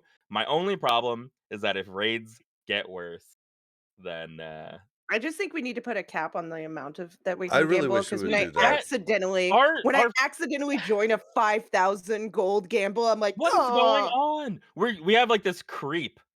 We have like Yeah, this it money starts at creep like that 100, 200, and then it's like 1,000. yeah, and they're snuck in there to trick people. But that's the whole rant. Raid went really well. We had a really clean Illidan this week. Council went really well. We're 5 healing everything. We 4 healed Mother this week with no Shadow Res gear on for some reason. Not for some reason. Our healers didn't show up. Uh, so we I had showed up. 4 healers. You did show up. So we had 4 healers, and you know, that was I mean, fine. we did it. There was like 7 of us still alive at the end, and I think I Yeah. used my soul stone, but whatever. It was fine. These raids are quick enough that it doesn't matter too much. We did get a cursed vision, our first actual DPS item that dropped. Now we have a skull Gul'dan, but we did get some actual loot that wasn't a bulwark this week, thankfully. But yeah, I mean, raid is pretty easy. One other thing with high jaw, I think that we have solved the riddle. It does appear that standing on the tower or on boxes causes the waves to not spawn, or the first wave to not spawn at the horde camp. So what we did was just have everyone follow me to the horde camp. We just told everyone to sit still, buff up, Yeah, it was, and then it seemed to work fine. it was someone in my chat, Svevlin? Dang it, I can't say his name, but shout out to you. Thank you for the tip. We did use it, and it did seem to work really good, so thank you. Can we Yeah. talk about the fact that after the first pull, there was like multiple people that were like, "Can we stand on boxes now?" And I'm like, "Is it really like a necessary thing to stand on boxes? Like, why is it?" I Oh, feel of like it's course because it you is. were told you can't stand on boxes. Everybody's like, "But I want to jump on the box." People just like listen. It's like if you told me to stop jumping in combat, I just can't stop. Like I like hitting more buttons. It's maybe the game's too simple for me that I just need to add spacebar to my rotation where I'm just jumping at all times. You can't help Uh, it. all right, well, let's move into the news. There is no news this week. Let's move into discussion. All right, so this week's discussion, as always, when we have someone new on the show, we like to get to know them a little bit more. Feel like not a lot of people do this. We want to know the man behind the videos, and that is ScotteJaye. So first off, let's get a little bit about your WoW background. When did you first start playing, before Classic? 2004. So literally, I played from about 3 days after release. And reason for that, I was playing City of Heroes at the time. For anyone who remembers City of Heroes, and two guys that Were you a no, flyer, a speeder, or a jumper? jumper, I was a f- super jump. I was a flyer. Yeah, that was a fun game, dude. Like that game had so much I love it. potential. Do you know City of Titans is coming out? So I'm on their Discord and going on their alpha. I've played on their test box, which is really cool. They're literally basically it's going to be City of Heroes 2, but it's called City of Titans. Looks I'll have to really check really that cool. out. Cool. But I was playing that, and like, well, I was playing Star Wars Galaxies, then went from Star Wars Galaxies to City of You played Heroes. Star Wars Galaxies? Yeah, very, Oh very my hardcore. god. One of the See, first now you got Jedi this. right here. Oh my god. My brother was the first on Bria. I don't know what server you played on, but he was. I don't remember what server I was on, but I was like the third on my server. My whole Star Wars Galaxies career was farming as much gear as possible as a defense stacked Terrakazi, and then protecting him while he maxed out his Jedi template. So literally, my job was I was his bodyguard. I would just kill every bounty hunter that come near him, just so he didn't get in a deficit of XP. 'Cause But then they that's ruined that game because Yeah. that's what Sony do. So I went on to City of Heroes, and I weren't going to leave City of Heroes. So, you know, it was a strange turn of events, or maybe today I wouldn't even be sat talking to you because I didn't have any interest in World of Warcraft whatsoever. Didn't even know what Warcraft was. Never played Warcraft 1, 2, 3, Oh, whatever wow. they were. You know, had no interest in them. I couldn't have even told you who Blizzard was, even though I did used to play Diablo 2. But you know, it weren't like I weren't a big Blizzard fanboy. I just played a bit of Diablo 2. That's about it.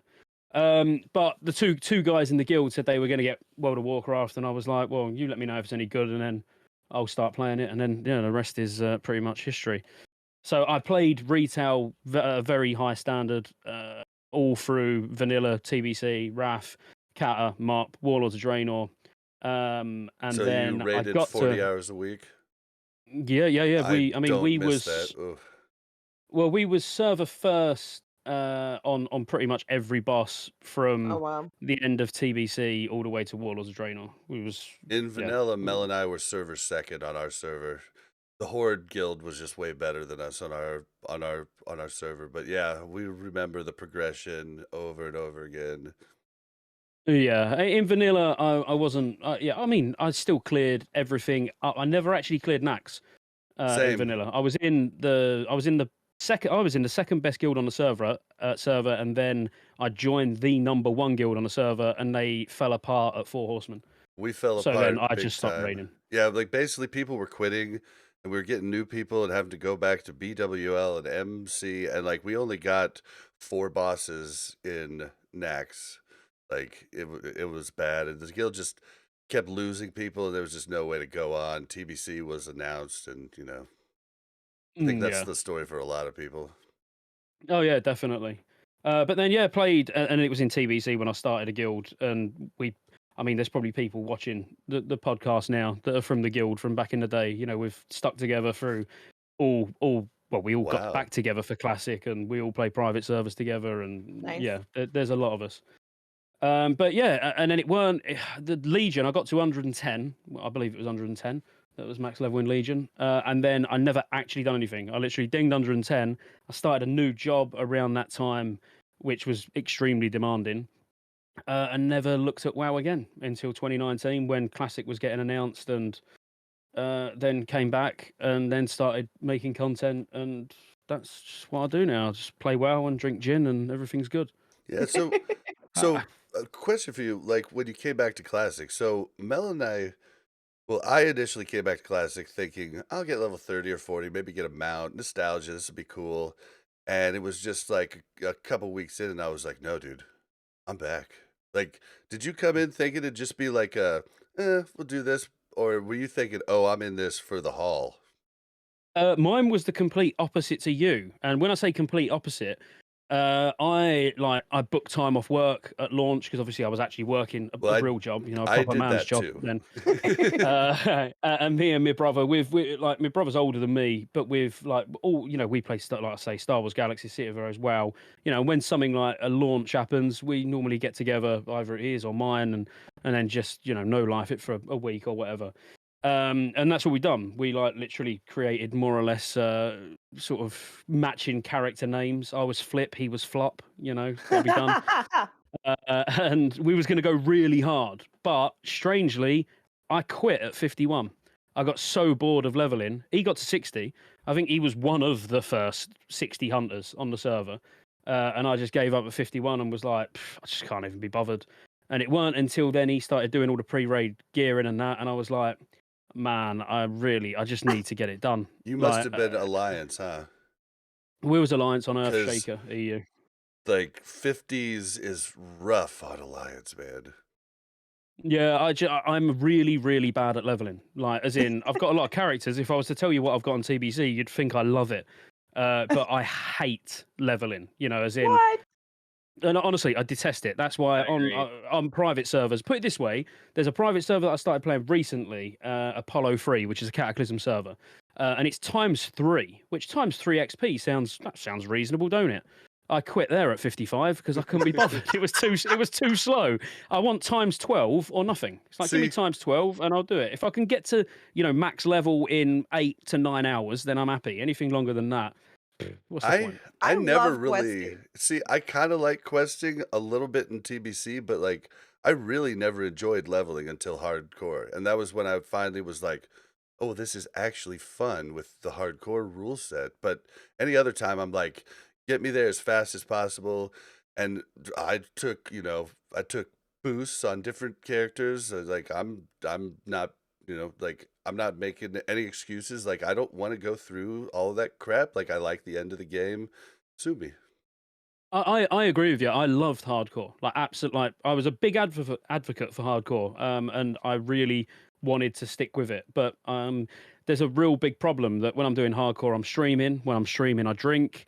When I drink, I start forgetting what I'm actually doing in the game, and then I die. My hardcore deaths are pretty impressive. Like some of them are quite Dude, impressive because I drowned at 29 one time because I had thought I drank an underwater breathing pot, and I was a little sauced too. But I'd actually drank an intellect pot, and it actually didn't give me higher intelligence because I didn't realize I was drowning until it still started ticking.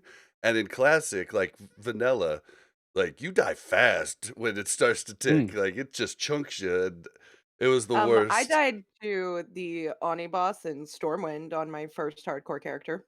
Yeah, you know where all the guys spawn Yeah, when you're that's doing the harsh. audio attunement? She just walked by and got cleaved.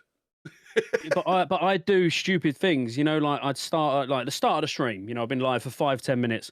I'm super sensible. I'm like, see if there's two mobs, I'm CCing one. I'm only pulling when I've got health potions ready. Like I'm being super sensible. By the end, I'm like, I'm level 8. I can take Hogger on. This will be easy. Yep. Like, honestly, that was what I was like.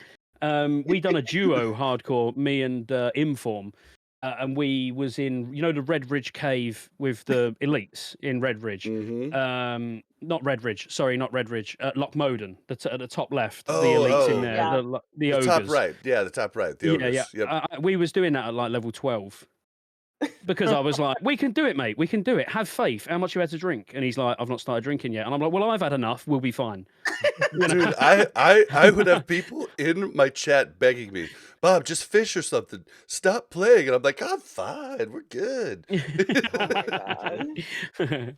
But no, so I think that about answered it anyway, didn't I? Yeah, I played up until Legion very seriously. I did go back to BFA and really did want to actually get back into retail.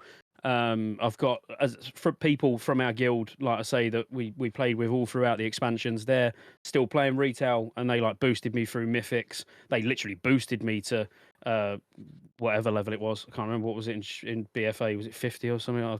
Was that? I can't remember. Whatever the max level was, they boosted me to. Probably like Um, 120, right?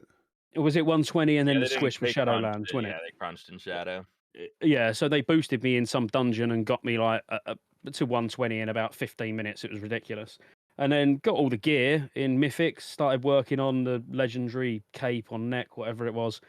And then the problem with me is I really am a completionist. As in, if you were to look at my character now in retail, the amount of achievements I've got, probably even today, is quite high.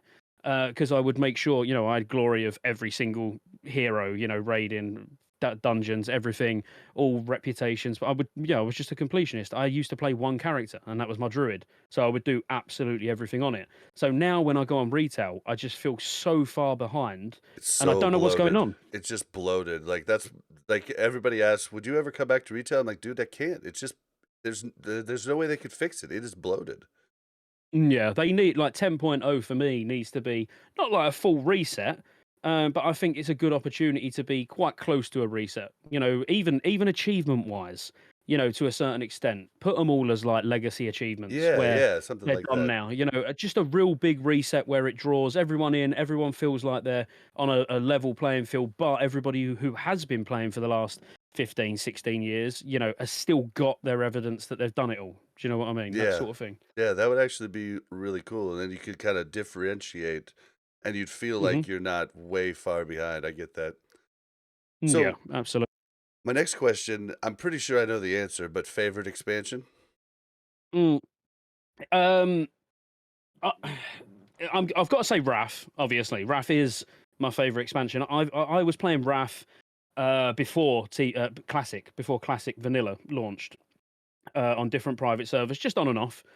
But I've got to be honest, as much as I love Wrath, and I've now been, you know, going through all the raids on every class and really enjoying it, and I think overall for systems that are in place and everything, it's a really nice balance between that classic feel and retail. You know, it's more or less I where think it's it's the the sweet best. spot. Yep, the sweet spot, and then they just kept going too far past it.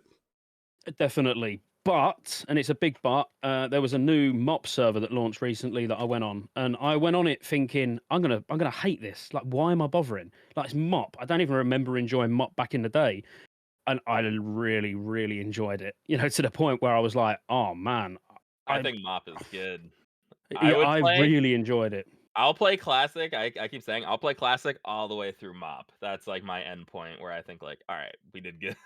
I think that's a really good end point. Like, Mm. quite honestly, like that. If that's where it did end, I think that's a good point to end. Because even Kata is not as bad as people remember. It was only the big content drought patches, like where you was in Dragon Soul for a year. You know, it's that people only remember the bad things. But Kata actually, as an expansion and how the class is played, is not. It's not that bad. I think we all deserve another look at Kata too, and even Mop. A lot of people still weren't playing at either a high level, weren't experiencing raids at a high level, and they were just. I mean, we all look back and be like, "Oh man, I don't like Kata, I don't like Mop." But coming back to a classic experience when we're all playing the way we do now, I just want to see how they pan out. I'm curious, like Mm. why, But like if they ended after transmog, Wrath, you are nuts. I I like This is hate your reforging though. I I forgot how hate much I like transmog though. reforging. It's these anti-transmog. Um, yeah, reforging. Yeah, I mean, there's a lot of interesting systems that aren't like bloat systems yet by the time Mop's out, and it's fun. It's good. I would like to see if we feel differently coming back to it now. That's my most important thing is if they end it, we'll never know. We'll never know if Do we were you actually think gonna they'll like it Mm. again. actually end it though? Like, in my opinion, I think that they will keep it going as long as it's going. I think they'll Yeah, do as long as every it's got people expansion there. because if they say they're gonna end it after Mop, they're basically saying our game They wouldn't end it. They sucked would. after Mop, right? Oh, I see what you're saying. Well, Like if they say we're gonna do classic up until Mop, then what they're saying the rest of the content isn't worth well, See, that's redoing. why I that think. is assuming that they're going to tell us anything. I mean, they're not, are they? They don't tell us anything Fair. until A week it's like, oh, before. Mop's out next week, and you're like, what? But we haven't even had Wrath yet, and they'll be like, yeah, it's all right. We've got We're just Mop gonna skip files, It's and it. we know they alright. work. Yeah. Well, that's what Rat's the last option for me. I mean, they could go back and change their strategy. I think Rat's their last chance to do a Classic Plus experience. If they don't want to have to pull an end date at some point, then Blizzard needs to man up and then make a Classic Plus experience where they're developing new content for a single expansion. But they can't just run through all of the expansions forever, and it's just too crazy. It's too many years to not go back to vanilla. Like it makes sense for them to go through some expansion and then maybe like revert back to vanilla and do it again, but they can't. I just can't see like in 8 years we're in 10.0 classic and we're Mm. that just seems too crazy to me. But a lot of people do still join retail today. You know, I get people Yeah. join the stream, and they're like, oh, what class would you recommend? And I'm like, what you playing, classic or retail? And they say retail, and I'm like, wow, people are actually still starting Shadowlands now, like fresh. You're So like, and I have no really, idea what class to play. yeah, and I don't know. Yeah, I'm like, just go Do Druid. It's going to be good. people Um, come in like, do people come into my chat? I think they do it to troll me, but they're like, "Tell me all this about retail." I'm like, "Dude, I can't talk to you about retail. I don't know anything about retail. I can't help you." Like, I and know they it's not as good as classic, it's but not no, my you know, game. so But if people are still joining that today, you know, if Shadowlands Classic, as cringe as it sounds, if in 8 to 10 years that launched, people would probably go, "Oh, well, I didn't actually play Shadowlands," and then would play it. I'm not saying it's the thing that Blizzard should be doing. Personally, I would go about as far as MOP, maybe WOD, because I don't think WOD was that bad. And then I would call it a day. And in between now and then, they've just got a team that are working on Classic Plus, Vanilla Plus. But I'm very I'm very anti vanilla, as in I don't actually like vanilla at all. I don't like the class balance. I don't like 40-man raids. I'm not even that much of a fan of the smaller raids only being 20-man. But I love the zones. I love the dungeons. I love how big everything is, you know. So for me, to go all the way to RAF and then do RAF Classic, that almost RAF Classic Plus would almost say, well, that most of that content's going to probably revolve around Northrend and the story of Northrend still. And then you've got all of Outland that's dead, all of Eastern Kingdoms and Kalimdor that's dead. For me, it would be like go back to the roots, just have the two continents that we know everyone loves and they work, but make the classes better, make the raids more, scouts, have them as flex raids, but then have mythic raids or heroic raids, whatever you want to call them. But then start developing new content, because ultimately, when you think about all of the expansions, Eastern Kingdoms and Kalimdor, they are still the two biggest continents that there ever has been. So surely they're the places where they could put things in easier than messing about too much with Northrend, where it's already very small.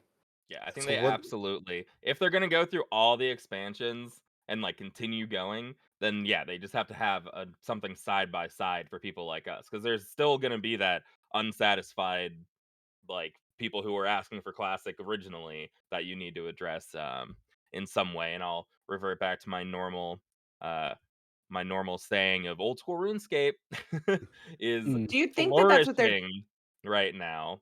Sorry, what, Mel?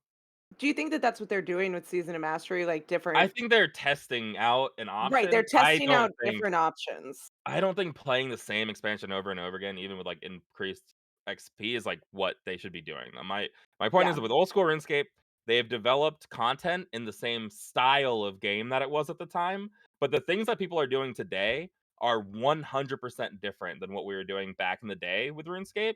But everyone still loves it. Like you don't have people being like, this isn't how it was back in the day. Like that section is gone and people are playing it like a legitimate MMO now. Whereas Mm. classic, I'm sure people who play retail are still like nostalgia goggles on. You're only playing because it's like old stuff. But like old school RuneScape has become its own game that like stands on its own.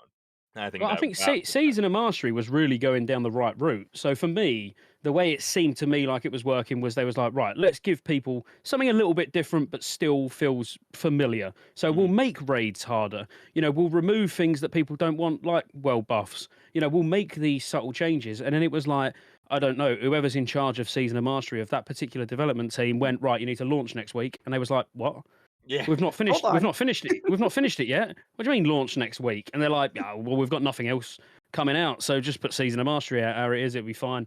It just felt rushed. Whereas I was mega excited for Season of Mastery because I was watching it unfold, and I was like, right, next week or the week after, they're gonna say class balance is gonna be addressed. They're gonna buff, spells, maybe introduce different talents. They're gonna do something, and then they didn't, and I was like, I'm just not gonna play it then. Yeah, yeah. Yeah. The Well, only reason I play it is because of hardcore, right? And I do think Yeah. it was also too soon. Like, we had just spent a really long time we've in gotten, Classic. especially for people Mhm. like us that got everything cleared Nax all the way to the end and stuff. But I want to get us back to Scotty real quick. We're gonna get on to Wrath in Mhm. just a second. Uh, Horde or Alliance? Alliance. Sorry. Woo! Nice, nice. Oh, good. Oh, good. I'm surrounded by No, friends. That's you're good. Yeah. you're good. You are. I This think is a you're one of safe the place. only Alliance guests we've had Yeah, most Even of I, the when we time. even when we I, have an I alliance used to guest, play they Horde say back they're in the horde. day. Yeah, no, I'm Alliance. There's times where our guild, like as a guild, we switch faction, especially during Wrath, actually, more so than anything else, because the racials are just so much better for PvE. But Yeah. then I think even Kata, we didn't, because I was a troll druid in Kata. It might have been like Mop where we then went back to Alliance, but Mel and I yeah, were I It's can. not as Alliance in bad. vanilla, but TBC through the rest we were Horde. But when we came back, we're like Alliance. It's not as bad Mm. being a druid horde because you don't have to look at the ugly druid characters. You Mhm. still get to Torns be Torns are actually not that ugly. It's the No, other they're all ones. ugly What? except for blood elves. Or I what is I it? agree. Go Yeah. take another look at the cows. They are adorable. No. They are legit adorbs. Okay. They look They're quite not. bear-like, though. I thought you'd have been scared of them. Listen, I mean, they're like a bear on two legs. They're quite we close, Hey, really. Even so scarier. the reason I'm not afraid of cows, and this is for everybody, is because we selectively bred them to be in like their puppy state all their lives, so they're affectionate and non-aggressive. If cows were They're wild actually really still, nice. Wild if cows cows. were wild still, I'd be those things are beasts. It's like a moose. If you meet a moose in the wild, whew, you don't whew. want to be there, all Yep, right? I'd definitely. hate to be in your dreams, honestly. Listen, I I mean, don't have it's I weird. I feel It's like a I should weird dream. reiterate. I don't often have dreams involving bear nightmares, Sure.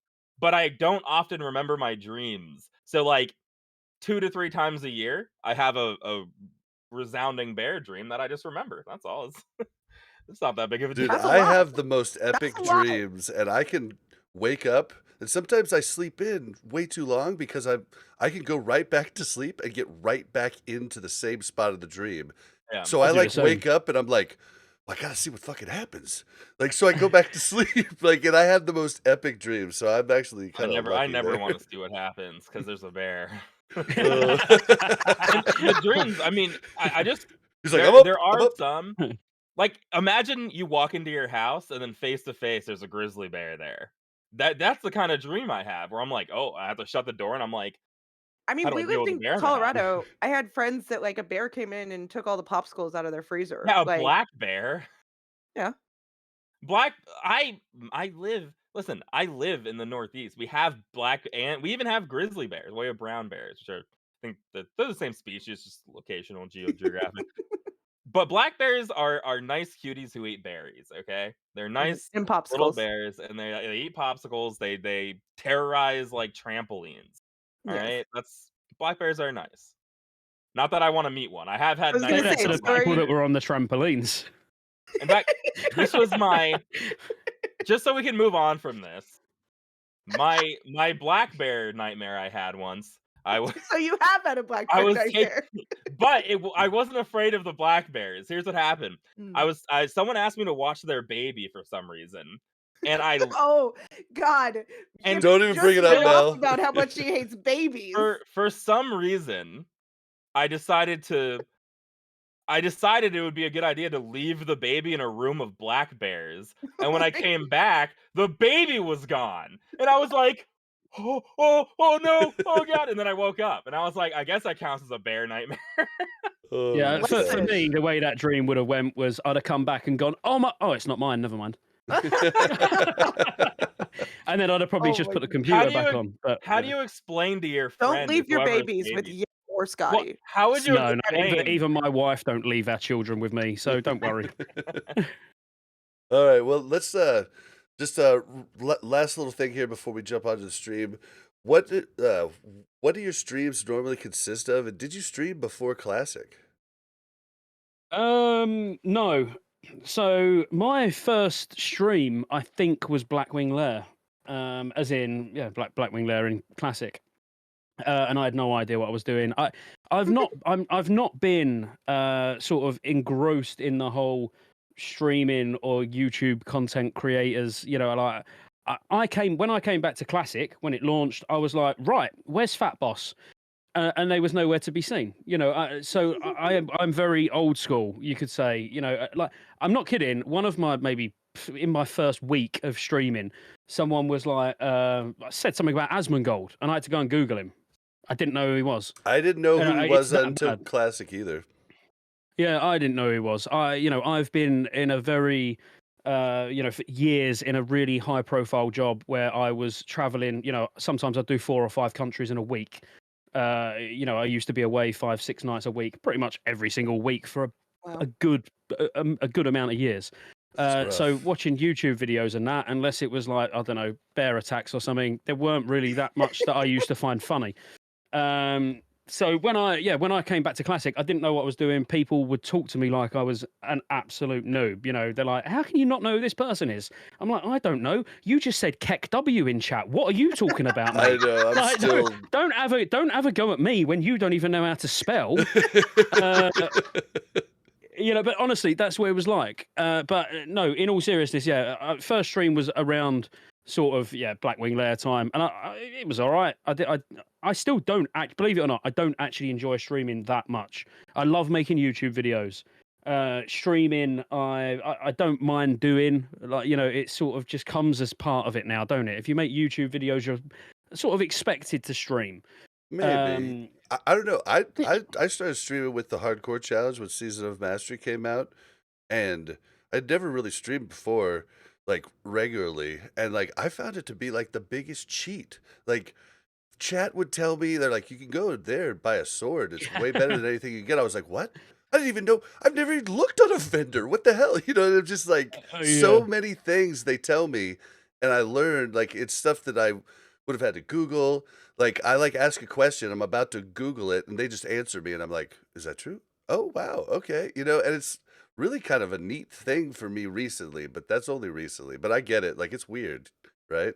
Yeah, and people say, you know, like, you know, "Oh, you're going to blow up when Raph comes out on Twitch and all that." And it's like, that's the thing that I don't want. Like, quite honestly, if I saw too much growth on Twitch, I would stop streaming. And I know I that sounds like it strange quite too. because everyone should want it. Yeah, I want to know who everyone is. If someone says something in chat, I want to know who they are and that they've got a bit of a personal connection with me. You know, that's Yep, if someone same. jumps in Nothing's chat worse and than they're it just a like number. scrolling so fast you Yeah, I can't don't know even how read those it, people and you're do just it. like, Yeah, for me, that's not enjoyable. I don't want to be sat like I'm some sort of TV program. You know, I want to be. It's just a community, building a community on Twitch and enjoying being around those people. You know, that for me is that's the key. That's But refreshing. I think that pretty much Right. answered your question, didn't it? Yeah, That was when yeah, I yeah. started streaming. I might Okay. have gone on a bit of a tangent, but that's what I do. The last one, and this one, so I've seen, I watch all your videos because I consume every bit of content about Classic that I can. I'm a nut. Thank you for still making videos because a lot of people stopped. But in one video, so I've seen you a ton of times in your bar and a ton of yours in your studio here. But then in one video, I realized because you walked the camera through that just right to your left, I believe it's your left, is a door to your bar. Like, it's Yeah, all connected. Like, that's it is so now. cool. So, Yeah, it wasn't. okay, so tell me how this all came about. Oh, that's quite an interesting story, actually. Dude, I want to hear it. Yeah, no. So obviously, whether it's a good thing or a bad thing, I'm quite well. What I'm known for is two things. You know, playing private servers. He's probably number one, and getting drunk. You know, they're like the two things that I'm quite good at. I know how to get on a private server, and I really know how to get drunk. You know, Podcasting and getting drunk, you know, we're kind of like brothers from another mother here. yeah. Well, that's awesome. Maybe we'll have to have a drink together on stream at some point. That'd be awesome. Yeah. But no, so I was doing a subathon during the TBC launch, and I kept, you know, like going. Cause so I built like the studio that I'm in now. I built it's outdoors. You know, it's not connected to the house. I got two kids, obviously a wife. She's really annoying. She's probably watching. So I was like, right, I need to get as far away as possible because I used to be in like a utility room, you know, so like where you've got a washing machine and a sink and all that, and like Meta Goblin will know because he'd been over and we had a night in there and it was all green screened up and that, but it was still part of the house. And as you can imagine, I'm really loud, so it was less me actually wanting to get away. It was more saying you're getting out. Yeah. So I got it's a shed. It look genuinely, if you was to look at it from the outside, but it's classed as a workshop. You know, so if it's got like massive double doors, but I've turned it into one door. It used to have windows. It's now got none because I don't want any natural light because I'm like, you know, I'll start burning up. So but then converted it. You know, it's all insulated, double insulated floor, insulated ceiling. You know, it literally is like a big bedroom. And then. But I used to have So to do you keep ever going get in in. trouble and have to sleep there? Well, I do. Yeah, I mean, I've got a sofa in here, which like if I sit on the sofa, I've got the big telly in front of me for the Xbox and that, but it does pull out into a bed. So It's a nice funny enough, doghouse, you know. it is Like it's when an you're in the amazing doghouse, doghouse. great. Oh yeah, Best doghouse absolutely. ever. Imagine So kicking funny your story. dog out, this is what happened. You're Yeah, like, imagine "Get out of making the him house!" run at Bobby and being like, go sleep somewhere else. And he goes to Oh, that and he's like, this is glorious. yeah. No, yeah, that's why I say bad things about her on stream, hoping that she says don't come indoors tonight. But it never happens that way. But no, it's funny you say that. Last night when I was on stream, I left the keys indoors and she'd gone to bed. So I was like, oh no, I've got to stay out here. What a nightmare. I'm But gonna then dream she about woke up. bears. Yeah, I know. But then she woke up and saw me streaming and was like, I've put your keys outside. So I was like, damn it, thanks. But the way the bar come about, so I needed to keep going indoors for stuff, obviously, because this wasn't as self-sufficient as it is now. I've got everything in here now. I can literally cook out here. I've got microwave, toaster, kettle. I could more or less live out here. And I was doing a subathon, which is when people donate and sub. Obviously, it adds time and you stream for longer. And there was two guys was like, why don't you just build a bar? And I was like, yeah, all right, I'll just get like 10 grand out and go and build a bar. No word of a lie. They all started donating. I think I got about £5,000 or £6,000 worth of donations in about 10 minutes. And they was like, right, Jesus.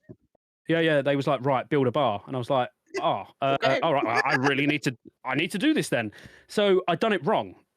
Long story short, I mean, I built the bar and it's great. It's on the side of this building and it's got nice, like, double sliding doors that open out into the summer where I've got a barbecue area and that out the front. But during the winter, I never went in there because it was an outdoor bar. It had a roof and everything, but it was cold. It weren't insulated or anything. So actually, a couple of months ago, I was like, I'm just going to cut a hole in the wall. I'm going to cut a hole in the wall into the bar. I'm going to do what I'd done in here there. So now, yeah, I've got a door that connects the two. That's fully like triple insulated.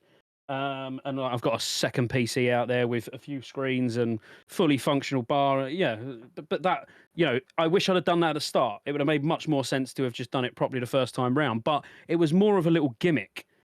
People were like, we'll buy you a bar. So I was like, oh okay. I gotta get a bar now. Yeah, I'll just build an outdoor bar. But now it's so functional. Like, it's brilliant. I sit out there and edit because you guys will know when you're like, if you're sat, editing the podcast together and stuff like that, sometimes it gets a bit much just sat in the same place in front of the same computer. So just being able to just sit there, I know it's only next door, but it's a different room, different environment. You're in a different headspace when you sat there thinking. Yeah, I absolutely love it, and I'm doing more with it in the summer actually. So I'm putting like a full canopy on the side of it with the barbecue area and a chimney, and yeah, it's still a work in progress. That is awesome. That is so awesome. All right, Do you have a toilet?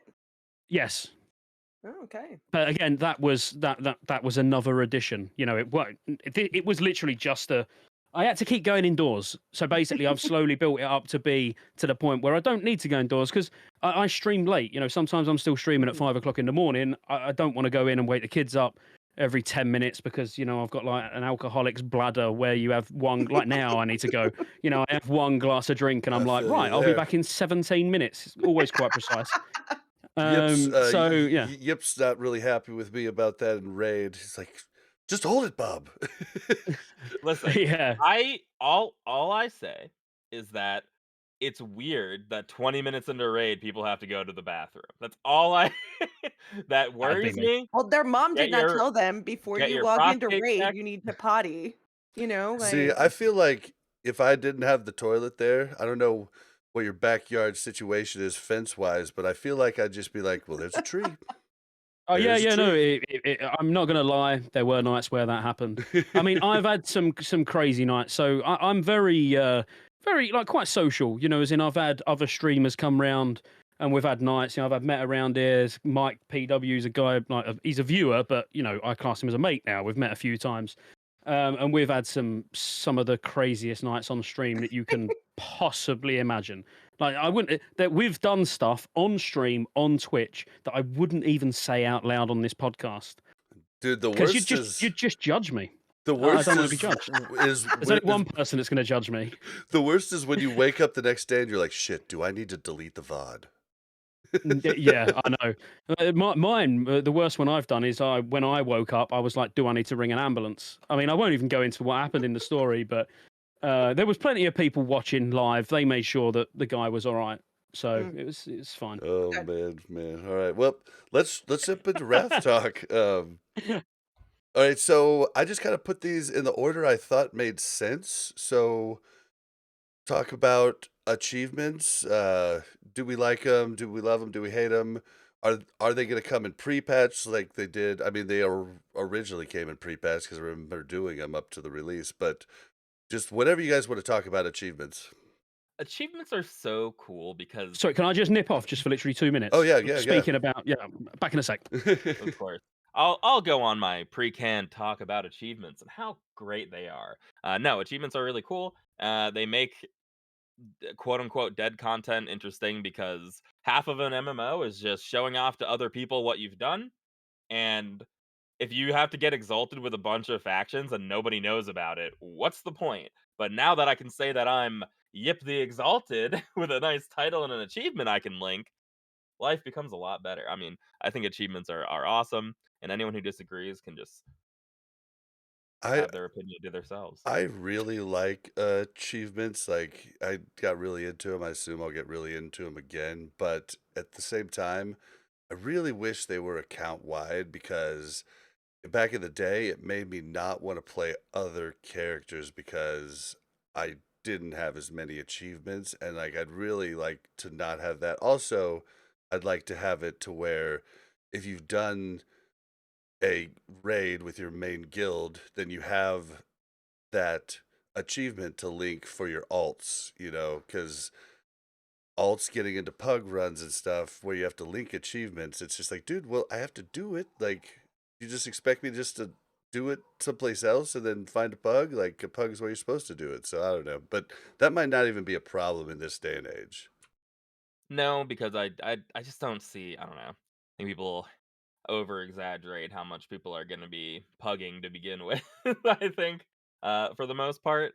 But yeah, I mean, achievements are definitely, I think, overall good. I know some people got upset with achievements, with people like requiring them, like you said, to, like you have to link the achievement in order to come. But I don't know. I feel like that's a player problem, not like an achievement I've problem. and I feel like I feel like it'll be different in this day and age. I don't think it's gonna be people because before people had no way to know if you knew how to play.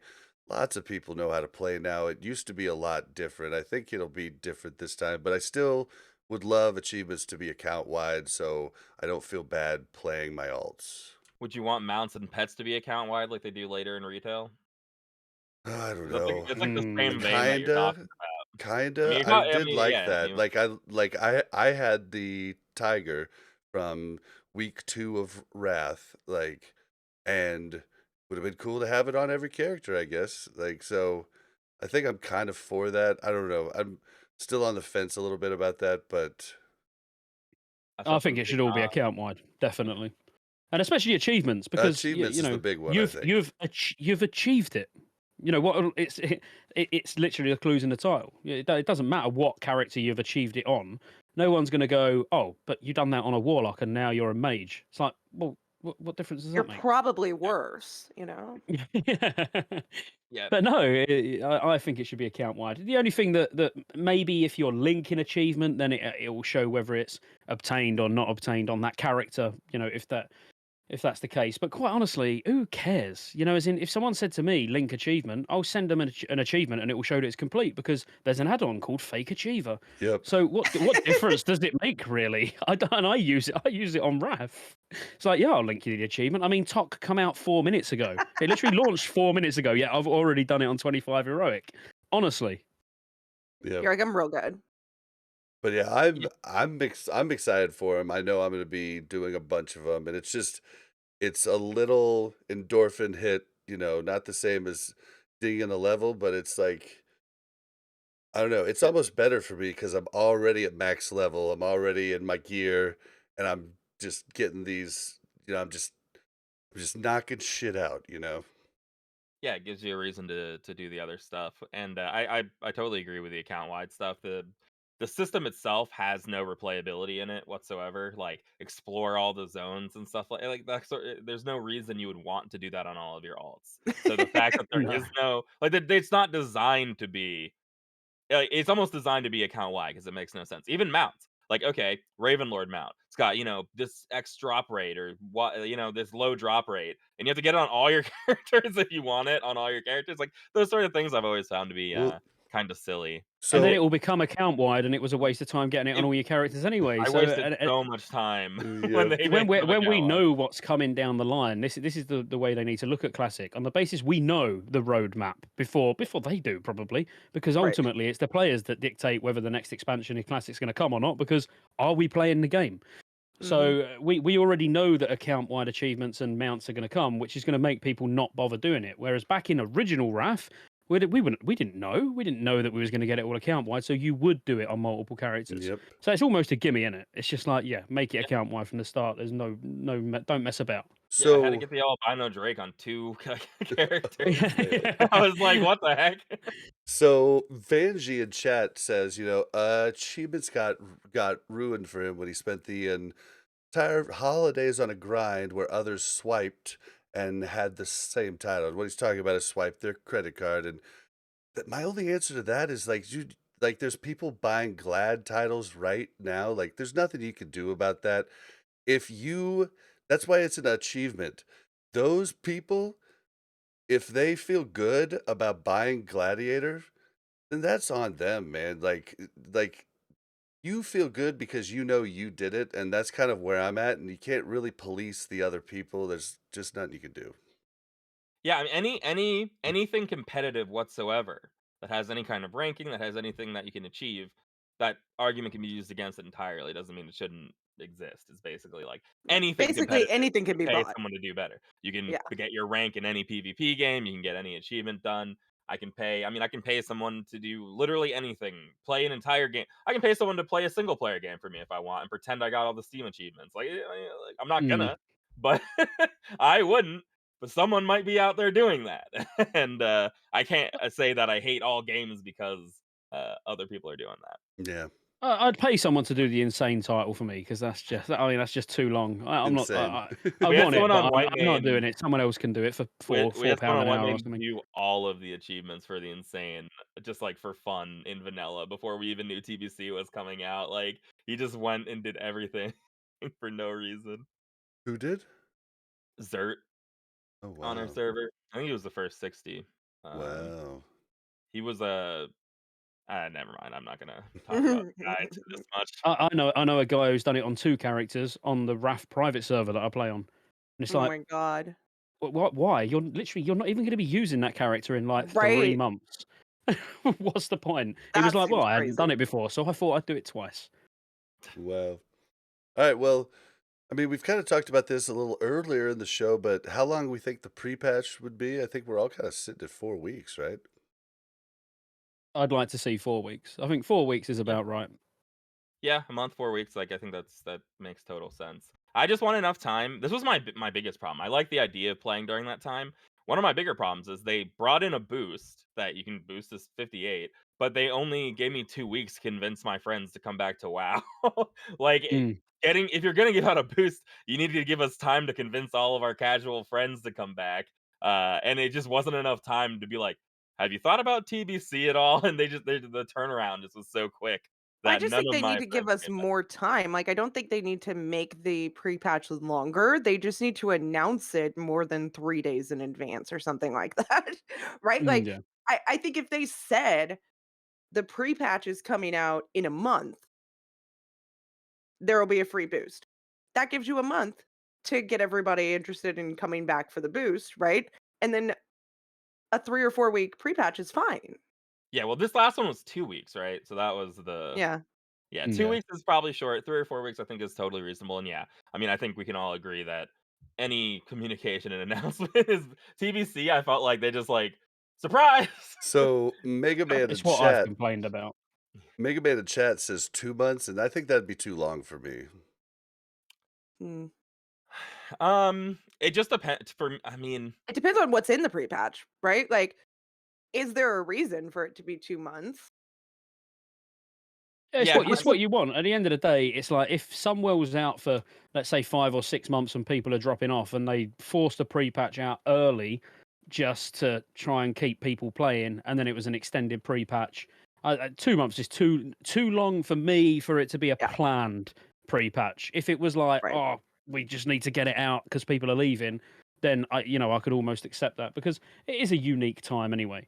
But it's I personally know. I think that 4 weeks is enough time. But I think Yip, you made a really really good point when it comes to like people actually getting a chance to come back. When it's only 2 weeks, you can quite easily miss that period without even worrying about getting your friends. Yeah. If someone, there's a lot of hype that the pre-patch has launched, it'll be all over Twitter, all over YouTube, loads of different channels, streamers. It will be everywhere. 2 weeks, you still could miss the boat, and then by that time, then Wrath will be out, and you'll go, oh, I've missed launch, I won't bother. Yep. Okay, I'm gonna take. Oh my gosh, I shouldn't do this, but I forgot to ask you about something in our getting to know you section. Where did you learn? Because you've done a bunch of different card tricks in different videos. Where'd you learn all that? Right? Why are you sideswiping me? That wasn't in the notes that you sent me. Yeah, whoa. I've not was even not an prepared an approved answer for this. That wasn't agreed upon in the no, question. sorry. You can't be doing that. Every answer, everything I've said is completely scripted tonight. So, can we have a 5-minute break and I'll write some notes up? No, in all seriousness, okay. So if you go on my YouTube channel, my very first videos are card trick videos. So I actually I wanted the ScotteJaye channel to be card trick tutorials, and then I realised they weren't very good. So I thought, well, what do I know how to do? And then I was like, well, I know how to press buttons on a keyboard. I mean, maybe I'll do content on that instead. No, in all seriousness, so I where I worked, there was a charity gig. And there was a guy it was like a magic charity gig. You all paid a tenner to get in, and then you got free wine and stuff. That was the only reason I went. But then I saw someone doing card tricks, and I was like, that looks quite fun. I'll give it a go. And this is probably 5 years ago, and I got absolutely obsessed. Like to the point where I've got cards tattooed on my arms, which is my boy's birthday.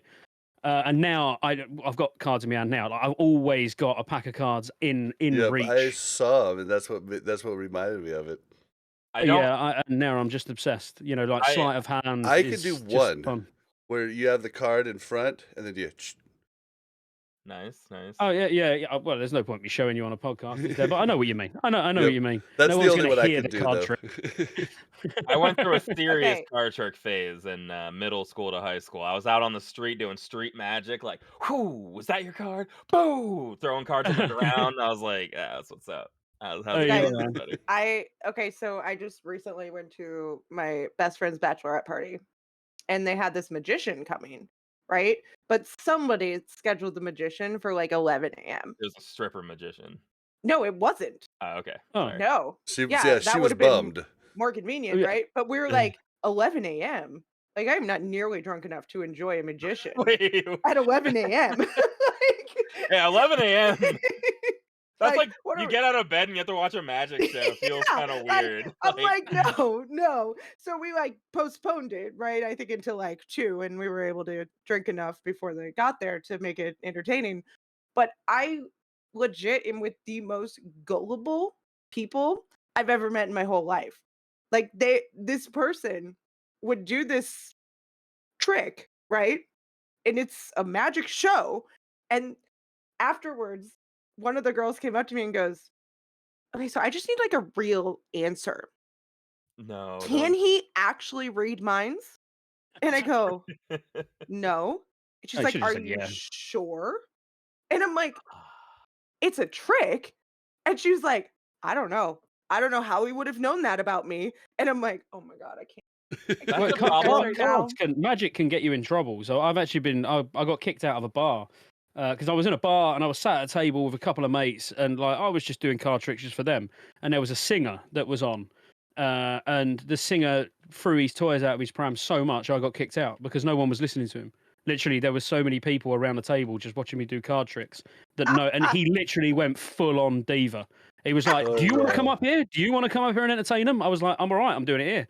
What do I want to go up there for?" Good. Yeah, I'm fine here. At Nobody's least I'm looking up sat there. down. And I genuinely got kicked out of a bar for that. Oh my Bro, I God. have a crazy. serious problem because of my short stint in magic, couple of years. I just like I can't go see mediocre magicians anymore because I know their tricks, and Oh, yeah. So do I I. have a huge disdain for gimmick tricks, like a gimmick deck or something like that, where it can only perform like one trick. I'm like, Mhm. "Oh, I've seen that," and then other people are like, "That's amazing," and I'm just like, "Oh, I'm just missing an experience now." Oh, Like, that's how I felt. I was like, I Yeah. almost feel like I was as yeah. gullible as these other girls because they're so enjoying Yeah, this. you want to be. Like, I wanna Like, I'm think that like guy's actually magic. Like, I'm like, I that's see awesome. the little thumb thing on their finger that's hiding whatever it was that was in their hand, or I They're like, come pulling out the on. For yeah. me, if you can't do a card trick with someone else's deck, you're not a magician. That's it. I You know, told I'm the same with gimmick decks and everything. I yeah, like. we I had just someone look come at to it and my I'm like, college. well, I could get that online for a tenner as well. Like, Yes. what? There's this deck that I admittedly I had because there was a moment where I was like, "Oh, these are cool." But someone came to our college and he was going around the cafeteria like while people are eating lunch to like come tonight to the magic show, and he had a deck that basically you have 2 cards that are, Yeah, like, real rough Svengali deck. back. Yeah, and they're just stuck together basically, and you can peel them apart pretty easily. Mhm. So he can make it look like only your card's upside down, but really he knows which card has your card on the back, and you just flip the deck each way depending on which way you wanna see it, and he's going around doing it, and people are freaking out, and I'm just like, "This dude just has a deck he bought from the internet." Oh man. It's I think effective though. it's Svengali so decks are good. effective, It's and so so are good. stripper decks are effective as well, which is where you can just say name a suit and you go clubs, and then you just go bang and pull all the clubs out of the Yeah. deck. You know it's effective, but then when someone says hearts, you go no, name another one. You know, eh, Dragon. it's still it's there's a full just in case any of yous are interested. The quality is not amazing, but there is actually a full like 30-minute video of me doing a magic show on my YouTube channel. It's Okay. really I old. am You'll have to look definitely really far going. back. We're looking Yeah, I'm after this. definitely gonna do it. I'm quite proud of it. I think it was all right. I watch it and I'm like, how did I do that? And why am I freestone lighter? Like, you know. I'm gonna get my bachelorette party group back together and we're gonna watch it, okay? And Mm, mm, I'm gonna do record it. their reactions of like, Yeah, do it. The thing is, because it's a YouTube video, you'll watch it and you'll be like, "That must be set up." You'll think it's set up, but I can tell you now, it's not. yeah, where's the strings and all that stuff? Oh, sorry for derailing us, but I had to ask because it's just cool. All right, I'm gonna skip the next one because we kind of talked about Death Knights quite a bit earlier, right? Everybody Sure. cool with that? Okay. Yeah. Yeah, yeah, So will they roll out with the final patch of Wrath like they've done so far? I think it's pretty inevitable, right? yeah. It would be stupid not to. All the classes would. Some classes would be not unplayable, but you know, there's massive changes throughout the patches. You know, for example, the whole totem system for shamans between 3.0 and 3.3 is completely different. Um, off the top of my head, I mean, mana on spells gets massively reduced. You know, so you haven't got to be chugging mana pots constantly as a caster. Warlocks, I mean, snapshot in haste. So it's quite an interesting one actually. So, but warlocks could literally get their corruption ticking every like 1.1 second and keep it up forever. You know, by snapshotting PI, bloodlust, haste potion, all procs in engineering glove enchant, and then just keep that single corruption up. And it got changed, and I get a lot of comments actually from people who are playing private servers, and I don't think it's going to work that way. But at the moment, it's snapshots just percentage damage. So you could snapshot a tricks of the trade corruption, for example. But if your trinket procs with spell power, you can't snapshot that because it only does crit and percentage damage. And I still think even now, looking back, I think we could see some subtle changes like that. Even though crit and percentage damage is technically how it works in 3.3.5, if you think about it, it doesn't really make sense. Why can you snapshot crit, but you can't snapshot haste? Why is it percentage damage but not spell power? You know, it sort of makes the whole snapshotting system a bit clunky. So I'd like to see 3.3.5, but with some of these things that are not quite right addressed, and like the feral rotation, I could go into every class, but like the feral rotation will change between 3.0 and 3.3.5 as well, quite a bit. Well, So it would be really horrible to go through all of those changes. and just to let everybody know at home who might not know what snapshotting is, and correct me if I'm wrong, but it's basically you get buffs, you use a trinket, you have all these buffs, you put up your dot, and then those buffs stay on the dot, and then if you refresh the dot, the buffs still stay. Is that what you're saying? Yeah, so there's it used to be called rolling. So it used to be called rolling dots, and then it got called refreshing dots. So Shadow Word Pain for a Shadow Priest, you can refresh with Mind Flay, whereas you used to roll it with Mind Flay. And the reason I say roll it is because you would roll over it. The strongest version it was when you had all your buffs, and then it become refreshing with it. So it only kept crit and percentage damage. Which, again, to me, that doesn't make sense. But then it sort of goes dynamically. But that's gone backwards and forwards, like as you probably remember. Even in Kata, it went through some changes. Further down the line, snapshotting was in, then it was out, then it was in, but in Wrath, it's almost in a really, really weird place, even in 3.3.5. But the hasted corruption for warlocks is absolutely broken. You're talking if it was to go in with being able to haste corruption, well, everyone will just take warlocks, affliction warlocks. There's not much point taking any other class. Yeah, I think that they've displayed during TBC that they're more willing to make changes or make things work as they feel was originally intended. So I could Hmm. see. I think we're gonna get the last patch, but I could actually see them making some changes. Like they made some changes when like power shifting wasn't working properly at the beginning of TBC and stuff like that. So I could see them Or with enough drums. user complaint. With enough user complaint, I could see them making some changes to be like, this is how things should be have been working. But yeah, they're definitely not going to do a patch progression. I just don't. I don't think they're not going to do that. So It's a that's lot the of work. yeah. It's a lot of work, and for who? Like, I actually think that a game, the game is a lot of these fixes, and we talked about it when we went talk. Maybe was it last week we talked about Zilliman and just how late a lot of these changes came in. Like, oh, there wasn't Yep. expertise until Zilliman. Like, there's all these changes that it makes. They were like they just weren't happy with how the game functioned, and they fixed later. Yep. Some of these changes are not meant to be like progression of class over time. They're like, oh, this doesn't Right. work right, or weapon Warriors. skill Mhm. rating is horrible. Yeah. Until this patch in original TBC, Warriors Devastate didn't put Sunder Armor on. Yeah, Stuff like that. It's just like, what? yeah, it's like stuff like Yeah. that where the expansion just wasn't like quite ready, or they didn't know what they wanted out of it, and then they retroactively do. But then there will be like these sort of nebulous issues um, that you're Yeah, pointing out. you want it at its most the most balanced it can be. I think it's professions probably the more interesting one because professions go through massive changes and technically if you're going to get the professions in their final state, there's actually certain professions early on, blacksmith being the main one, which is kind of useless because there's no epic gems. But every other profession is getting enough of spell power or attack power or stamina to counter the fact that there would be epic gems, if that makes sense. But obviously, you won't get epic gems till phase 3.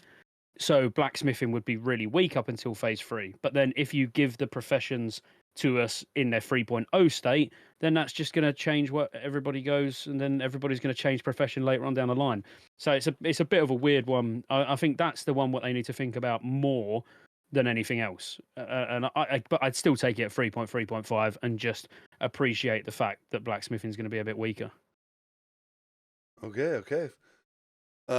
What do you think the leveling meta will be? Because in TBC, it was definitely dungeon grind. Ugh. Then, afterwards, do the quest once you've hit honored. Like, basically, after you're 70, come back, do the quest, and then that gets you revered in each of the spots. Like, Depends on server population. you think so? 100%. All it will come down down to is server population. If you're on your own playing World of Warcraft on your own server, questing is 100% the quickest way and the most efficient way.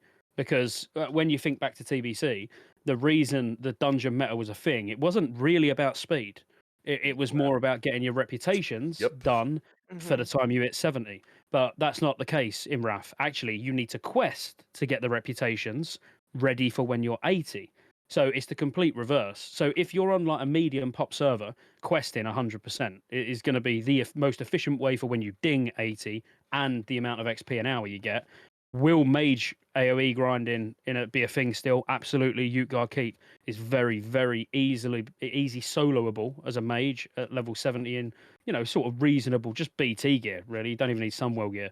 And I've done a video and I've done that. I've soloed Utgard Keep and I get it works out to be about a full quest's worth of XP every 2.5 minutes. You're not going to be able to go and do a quest every 2.5 minutes. So it ultimately it will be the quickest way. But actually, just for the majority of classes who are not mages, they're just the exception really to the rule. Questing fastest, dungeons if you're on a ridiculously high pop server, and again, even that changes if you've got random dungeon finder. If you've got random dungeon finder in from the start, and you've got 5 of you, and you just queue spam, there's no traveling. You're going to get different dungeons, so it's not going to feel so boring just doing the same one back to back to back to back to back. So yeah, I would ultimately say random dungeon finder being in from the start will make a difference, and your server pop will be the biggest dictator of it all. Wait, Okay. what is random dungeon finder? It What is means like this? the LFG tool. So the way that and the reason I love Wrath of Lich King for this. The cross server thing people were annoyed with, but if you have 5 people and you hit like look for a group for a dungeon, it'll just teleport you all there to do the dungeon. The same way it would that if you like queued in and found somebody. So you can just like what we used to do back in the day if we were spamming heroics, you would just sit in Dalaran and then you could just keep spamming and going to all the heroics you want to do without ever having to like go fly there, which saves you a ton of Yeah, time. it came in. It Mhm. came in later in Wrath, Mel. You did it. Yeah, very late.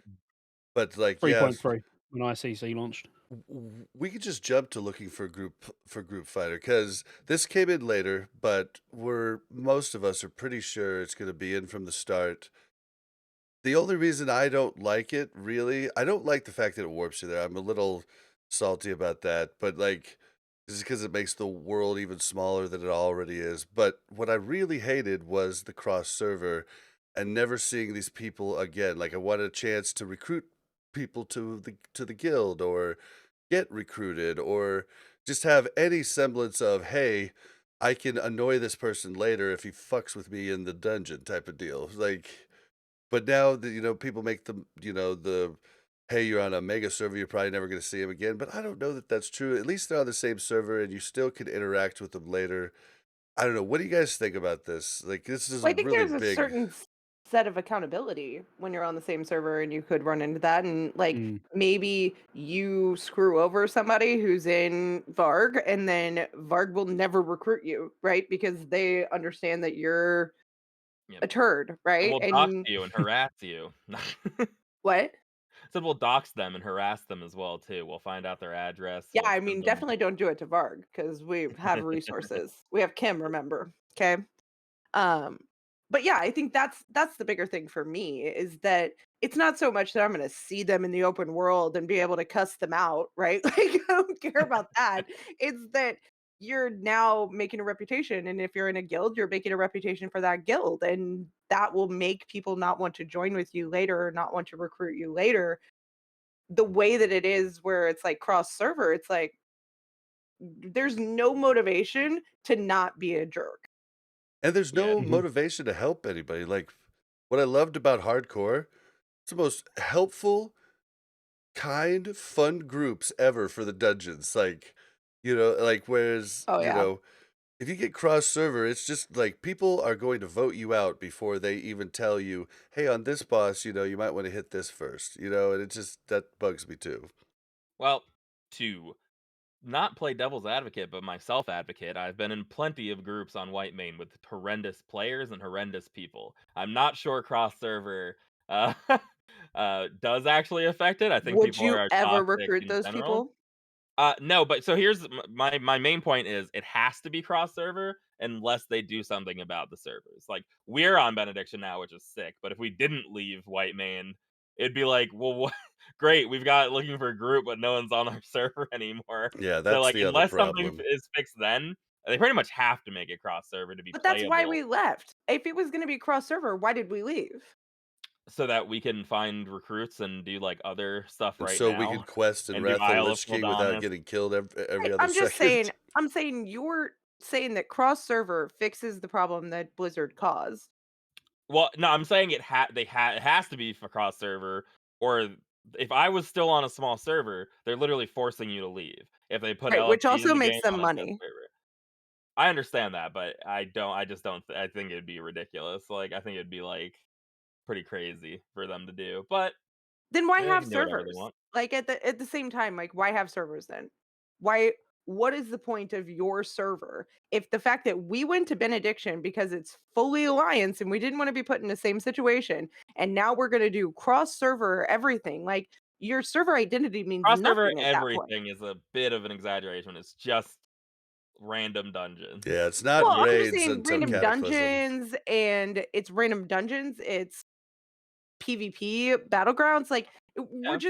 we're just saying that your server has no identity and that just I annoys think me. the difference between that is the difference between an ideal version of the game versus like what's actually happening. I agree, ideally, everything would be maintained on a server. I just think that we're like past that already with the state of Classic. I think that like I not just feel having like any we're cross server function. accepting. Yeah, but we're accepting this, you know, band-aid on this wound because we don't have a surgeon to fix it, right? Like, and I don't know. I feel like the whole thing about Classic is that it is a community and you have your server and you have your population and you want to be with those people. And every single patch, we kind of get further and further away from that. And we're accepting it because of the alternative is worse for us. But we're not demanding that it's like, hey guys, like this is not what we want. I Yeah, feel I like mean, the thing though, is, ultimately, Blizzard need to fix the server, the servers, before RAF. But we said that the same as before TBC. Yep. But if you want to go happy medium, if you like, so the question really was about random dungeon finder being in from day one, wasn't it? I think that's more or less, yeah, what we're going at the lines we're going along now. On the basis we don't know if RAF is the end of Classic, is it? Did they just restart it from vanilla again? At the moment we speculate it's going to go further, but if it's not, do we really want the biggest convenience system of Wrath of the Lich King coming in for the last few months of the game? Right. Ultimately, it needs to be in early. I personally could live without it at launch. If they almost had a phase 1, which is launch, and then a phase 1.5, which is, let's say, 4 weeks after launch, random dungeon finders implemented. So it's in before Alduar, but there's that little bit of time where everyone is running around Northrend. Because after that, once that initial bit's done, it don't really matter anyway, does it? It Yeah. now needs to be convenient because less people will be running to the heroics anyway. But what I would do, if you wanted to address the fact that all the servers are foobarred, is have like you queue and it's server only. And then after 5 minutes or 10 minutes, put a timer on it. It says, do you want to extend your search off of your own realm? So if you're like, no, I don't want to queue with people from other servers, press no and wait. Or if, then if you don't, you just want to get in, then you press yes, don't you? At least I that like way it that. I does like try and that. match you first. yeah. Right. That's how I would have it. I mean, I have I the sound same like an thought with idealist. I would definitely push, yes, I want to queue with other servers. I want to get this done. the. Right? Like, Yeah, No, yeah, no, yeah, me too. you're totally. I mean, you're totally right with what you want. I'm just thinking from a realistic, like, what are we gonna I get agree. point. So I'm I just do playing think devil's you're right. advocate here. Um, yeah, no, that's It's it. more about pleasing everyone. Me personally, I'll be completely honest. I couldn't care less. Just get me in a dungeon quick. I'm not going to have a conversation with a guy or the girl that I'm with anyway and go, oh, how's your day been? I'm going to join. Sometimes I might say hi. Then we'll clear. If we wipe, that's when I'll speak. I'll be like, what are you See, doing? I'm And the then when we clear weirdo. it, I might say bye. I'm the weirdo that's talking the whole time and nobody's talking back to me. I'm like, man, Hmm. I just wanted friends. Most of the time because the other 4 people have put you on ignore, because that's what I'd do if you was talking too Exactly, much. Like, probably. I've You're not come in talking. here to have a social conversation. We've all got a combined goal of just clearing it as quickly as possible and leaving. Let's not try and make friends. I've Oh never heard god, I anyone can't with that breathe. hard of a take I of can't no friends breathe. I allowed in can't a breathe. dungeon. Yeah, did that guy just say hi to me? Ignored. Oh my god! Ignore. Oh, Give that same. I have been ignoring the people that are super loud and vocal, telling people they're idiots in BGs, and that's been a glorious new Mm. thing. What Like, the beginning of an AV where someone will like spam their strategy. It'll be like, "We're gonna rush Drek. This many people. We're gonna go get Galv. We're gonna do this." Is that what you do? Like in dungeons, you have a copy paste. It's like, first of all, I'm not here to make friends. Second of all, No, because that would spark conversation that I don't that's want to have in the totally first right. place. You just You're So right. no. silent. Yeah, just it's true for maybe not everyone, but I would say it's true for the majority. Like no one, if you've got to get it, RAF is more like you have to get your random heroic done. You have to get your daily dungeon quest done, your daily heroic quest done because it's how you can get more gear. Like it's not like that in TBC. All right, there's badge gear coming with ZA, but ultimately no one really cares about it at the moment. Whereas in RAF, you want to do it. You want to keep, and it makes gold as well because obviously later on when Tot comes out, you can buy epic gems with them as well to then sell. So it's in your interest to make sure you get your randoms done every day. Well, and you But could also wear you don't tabards want to to get make it a rep, big event. right? Yeah, tabards, yeah, for rep. So you're gonna do you're gonna get all of your reps to exalted from doing dungeons. Over probably the first couple of weeks. It's not going to take long. But they are an integral part of the game, and that's what I like about RAF. Actually, is that even in when you're doing Ice Crown, you're still doing your random heroic every day because it stays relevant. Whereas it's that there isn't any relevance, is there? Really, with heroics in Well, TBC? we were talking Yep, recently not until too that soon. they didn't tune down any of the heroics, so it's actually like easier to do like SSC than it is to Yeah. do some of the heroics that exist, and there's Mhm. not a relevancy to it. It's like, you want to go do Blood Furnace? It's like, No let's just go thanks. nope. raid. Go raid High Jaw Not instead. Like Well, even a and little. last week, uh, Willie pointed out that in original TBC, when they did the big nerf to SSC and TK, they nerfed the heroics, but they didn't do it this time around. So heroics are still super tough for anybody with blue gear, you know? And yeah, just no reason to do them. yeah. Yep. All right, so going back to what I think is the best quality of life change in the history of World of Warcraft across all worlds, it's objectively the right answer. Dual spec came in. I thought it was day one originally in I'm Wrath, telling you, but it's 3.1. yes, Order. but Yep told me that it was 3.1, and so like I'm just wondering, are they gonna put it in from day one, even pre-patch maybe? Pre-patch. It's gotta come in pre-patch. That's my guess. Well, yeah. I mean, there's no reason. There's nothing that changes between 3.0 and 3.1 where you would wait for Ulduar. It's not like, oh, Ulduar's out, you need dual spec. It's just like, well, no, dual spec made sense. It just happened to be 3.1 where they put it in. So yeah, I mean, pre-patch at launch, whatever, it wouldn't matter to me. I'd rather it in the pre-patch, but it will be in at launch, and actually, it will only help Blizzard. Like, mark my words, Nax is going to be the worst raid, the worst phase of any classic like game so far. So actually just having the option to go, do you know what, this week I'm going to go boomy, or this week I'm going to heal it, this week I'm going to, having that Or if you want a really, PvP, you know? yeah, or if you want a PvP, Like exactly. Dual spec needs to be in. I've been making the argument since episode 2 of this show, back before AQ came out, that dual spec should have been in classic from day one. It would have made so like everybody talking about not having tanks. You know how many people would have their dual spec as a tank spec? Like it would have been so glorious. And the fact that we didn't get it at TBC still blows my mind. But I It's think you guys are interesting you right. say that about tanking. Did you know that a lot of the design intent around DKs in RAF was actually because of the lack of tanks for dungeons? So if you look back at really old blue posts during the development of, like, I don't mean alpha or beta, I mean the actual development of RAF, they specifically said the hero class has to be able to tank because of the shortage of tanks on every server for dungeons. That makes So can sense. you imagine if it weren't? Can you imagine if it was a triple Yeah. DPS spec?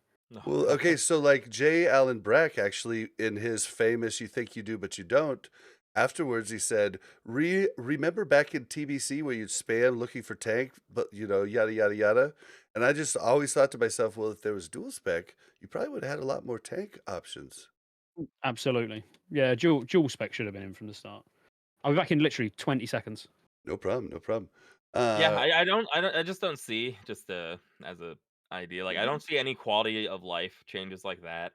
I don't see how anyone is against them. Like if they had guild banks in Oh, there vanilla is classic, some hardcore people against dual sec yeah, though. but like the only I valid don't know argument why. yeah, I've ever yeah, you heard need is to like yeah, people being forced to have 2 PvE specs by their guild. But I mean, honestly, you could leave that guild like it's just like most people's response when you say, "Why shouldn't dual spec be in?" They're like, "Oh, dude, it's just, like, it's just, it's just no, No, it's I can see Yip like." forcing me to have a dual spec and making my life miserable. Hey, if it makes raid better, then yes, I actually do.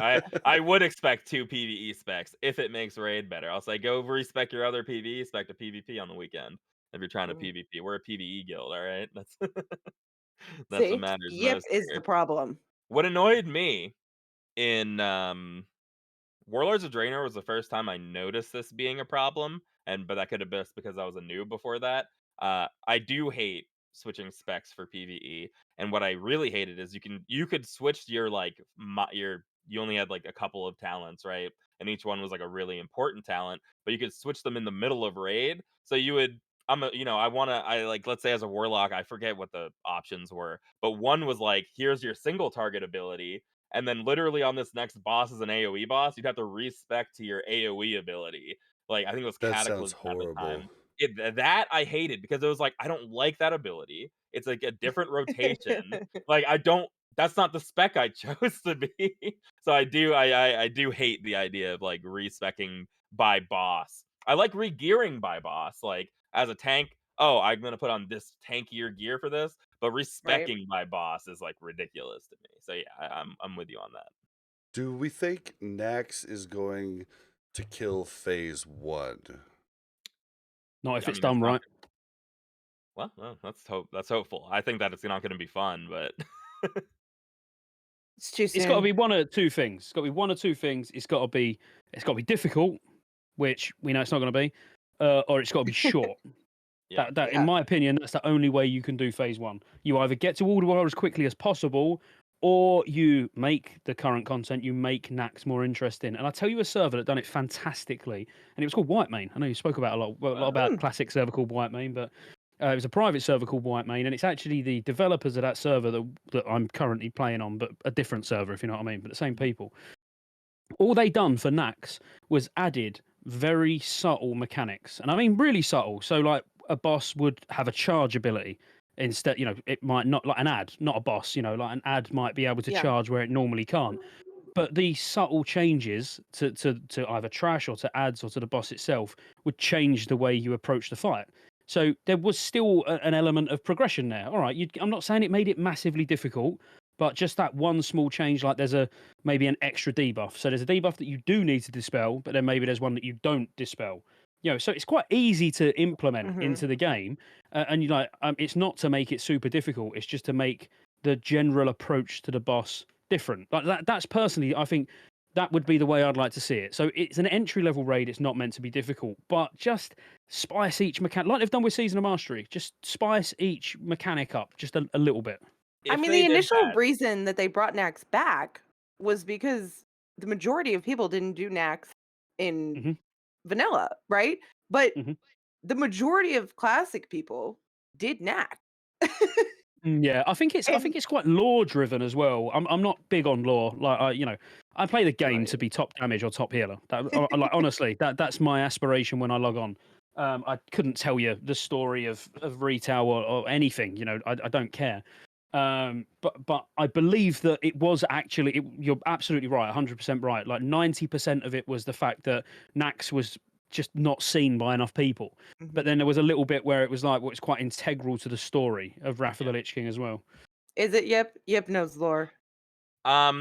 Well, I mean, yes, but not like necessarily because it's a new story, right? So they could have it Max doesn't necessarily have to be there, but it's not like at that point in time not integral to the story, but like Kel'Thuzad and Liches and Nax are directly tied in with the Lich King. So yeah, it's like Mm. we've got content that directly is in this, and then two, uh we only had 1% of people see the Okay, bosses. Mike, Yeah, like, okay, do I you have a think that question their actually. intention was to bring it back, or did they bring it back because people didn't Well, I'm Nax here's sure my it? it was question. both. I'm sure it was a mixture I of got to both. be honest, I prefer Nax 25 to Nax 40. Like I mean, that's probably I bet most people feel the same way, about that, Especially Four Horse as a warrior. Ooh. for Um, me, I think if they're gonna change stuff like they did with Season of Mastery, and even if it's not like super hard or they make it real crazy. I just don't want them to PTR all the changes because Mm. effectively it'll be like no changes happened at all. I want there to be a progression where it's like, oh, that boss did that, or oh, this trash did that, as opposed to like, well, we ran it on PTR. This is just how you do the Yeah, bosses. just And don't tell us. That'd be for awesome. most Yeah, yeah. for But most people, even if they change stuff like these bosses do 20% more damage, like if you know it going in, then it almost feels like there's no change I because do No, have because you you just know just what need to expect. 20% more healing.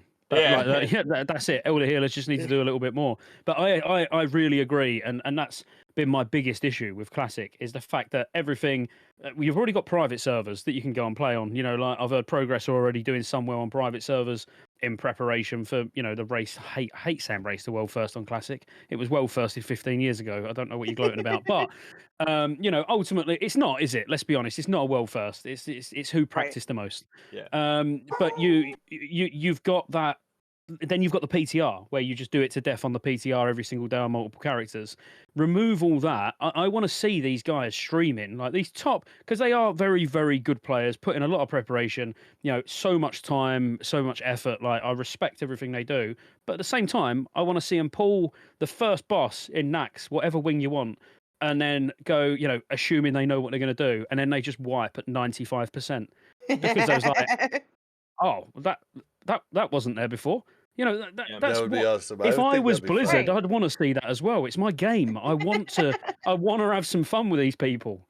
Yeah, Yeah, they I got I want to do they see have a got him go rid in of and question. it. destroy it. Can I have a lore question real quick? Hello. So, did they write it in that in Classic we didn't actually defeat KT because almost nobody did it, and that's why he's resurfaced in?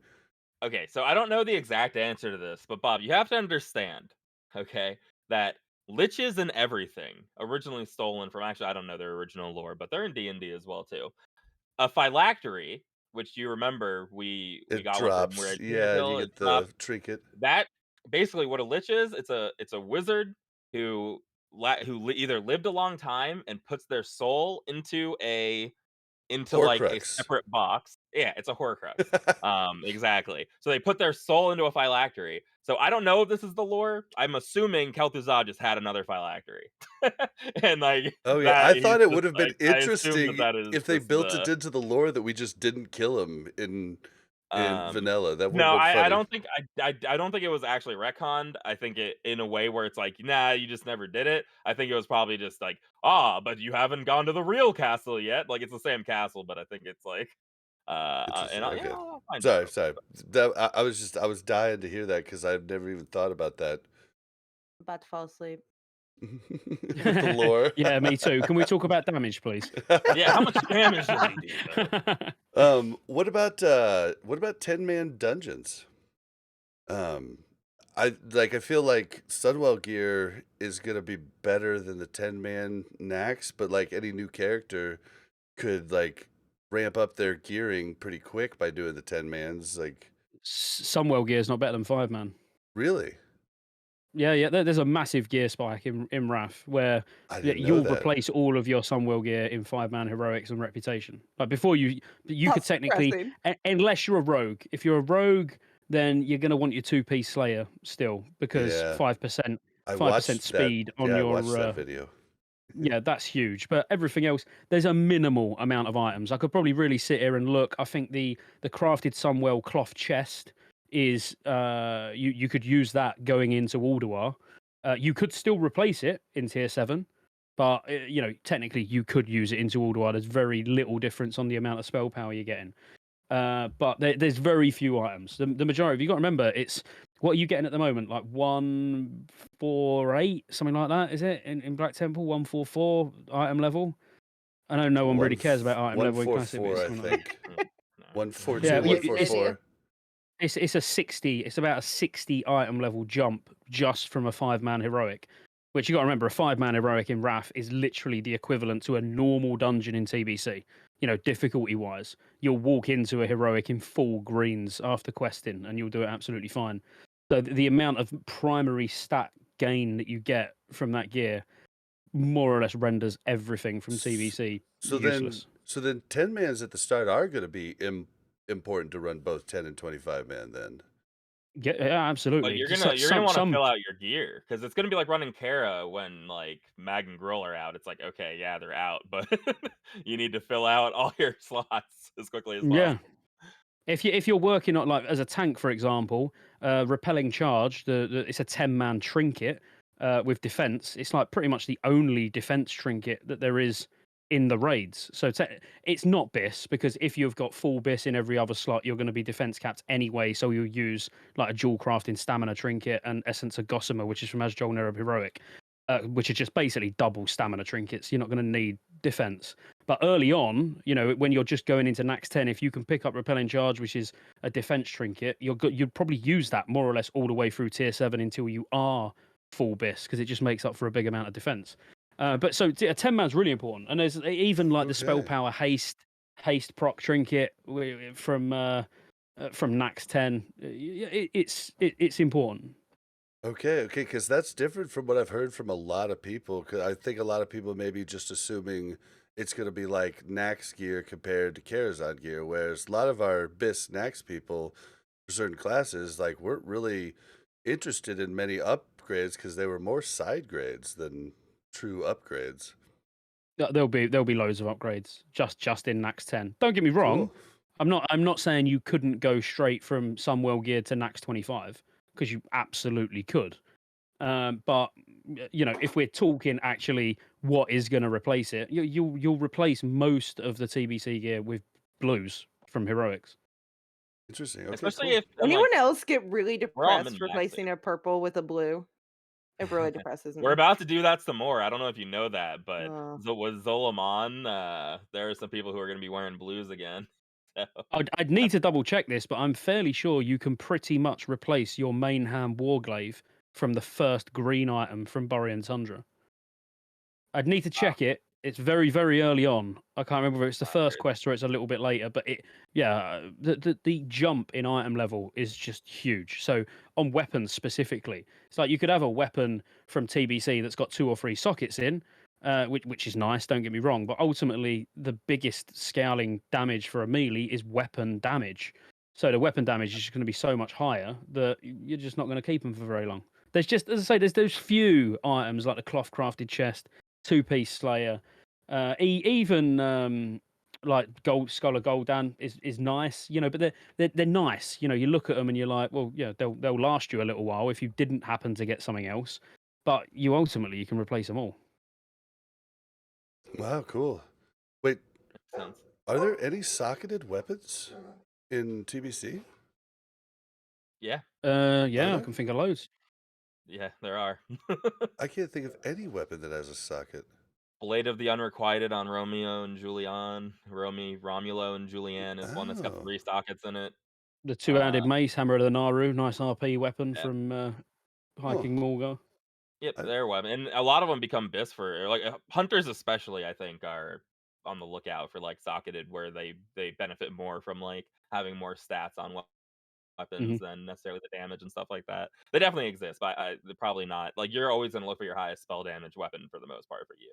So like if it has a socket or doesn't have a socket, it's whatever. oh, okay. Interesting. Yeah, Yeah. I just hadn't noticed that. Really quick, because I did know this information and now I feel bad. I did know the Kel'Thuzad answer, and when I looked it up, I remembered that you actually the reason that he comes back is because you hand in the phylactery to a quest giver, and then someone steals it and brings it to Northrend. That's what happens. There's a traitor in the Argent Dawn that steals. Ah, okay, okay. There you go. It's because you don't destroy it. They give you a trinket and you walk away, and you're like, "All right, Yeah, cool. Thanks, sweet. thanks for doing the quest." Sweet Have you deal. have Yeah, you have you guys seen the pitch meetings, the YouTube channel on Screen yeah, Rant? yeah, yeah. I'm almost picturing at the moment like 2 WoW devs, and one goes, "But how are we going to bring Kel'Thuzad back?" And he goes, "Super easy, barely an inconvenience." Yeah. He's a lich. You just bring him back from Oh man. All right, so I'm gonna go through the next ones. We're running a little short on time, but what do they do about Wintergrasp? For anybody that doesn't know what Wintergrasp is, it's actually a PvP zone that is actually in the like the actual Azeroth Open world. world. Yeah, and We already so have those Silithus, Eastern Plaguelands. We've got open world PvP already, Bob. well, what do they do about the servers now? Because what they did back in the day, I don't remember when they did it, but they introduced tenacity, where it basically made if you had more people on one side, the lesser people would get a buff depending on how many less there were. And if it was just a handful of people, these guys would be like freaking raid bosses. Is And I true. was always on the other side of that. I always wanted to be on the side that was like the raid boss, but do you think they'll do that again, or do you think they'll just instance it? The thing is, it's so I want to say integral to everyone's sort of bisque gearing for every single phase. You know, Winter Grasp again. It's one of those where it's relevant for PvP and PvE from phase one till Cata pre-patch because you Ooh, get can you tier tell gear us from why? the bosses. Well, you've got each phase introduces a Oh, new you boss in do Vault get of Archivon. gear. Yeah, I forgot about that. And you get PvP gear, remember? So it will drop like, you know, the boss will drop tier gloves and tier legs, or PvP gloves and PvP legs and cloaks as well. You know, so off pieces, which, you know, hardcore PvPers are going to want to be getting, and PvEers are going to want to do their Archivon 10 man and 25 man every single week. If you're on an underrepresented faction and you have never got access to actually do it in a week, that's a big disadvantage. And as I say, every phase a new boss is added. So in tier 7 you'll get tier 7 loot. In tier 8 you'll kill another boss and you'll get tier 8 loot, but you can also kill the boss that drops tier 7 loot.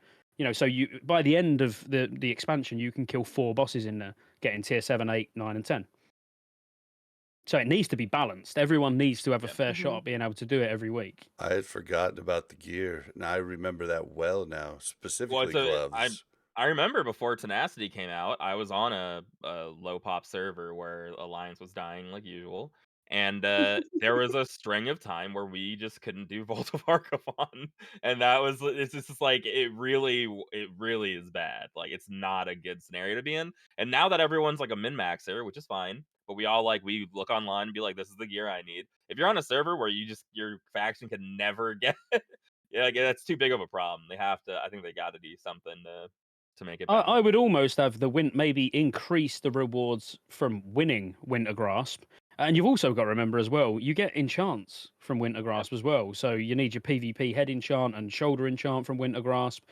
Even for PvE, the enchants are not that bad if you're not exalted with Sons of Hodir. So like everybody wants it.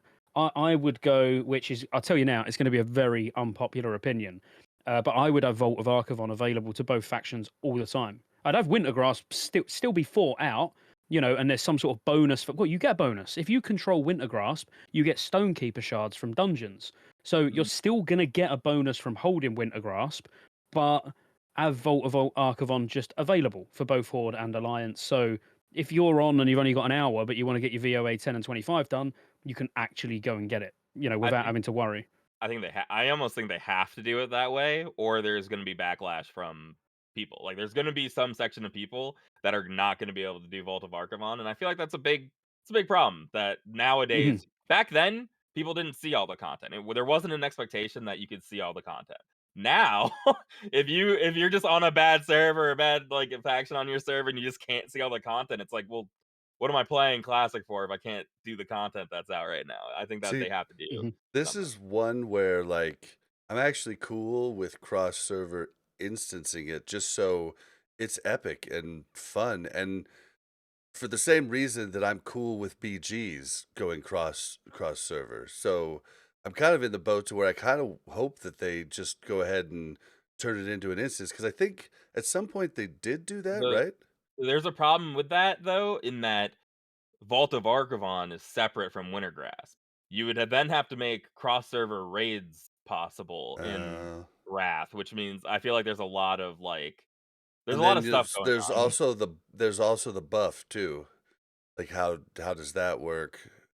I mean, if it was even, so if it was, let's say, 40 v 40, whatever, you know, as long as it weren't uneven and it was being cross server matched just for the PvP aspect, then technically on your server specifically, even if you're the underrepresented faction, you could technically still get control of Wintergrass by winning it cross server. So now on your particular server, VOA is open. So if the battle itself was cross server, but then when there's no battles on, it's just by the server, if that makes sense.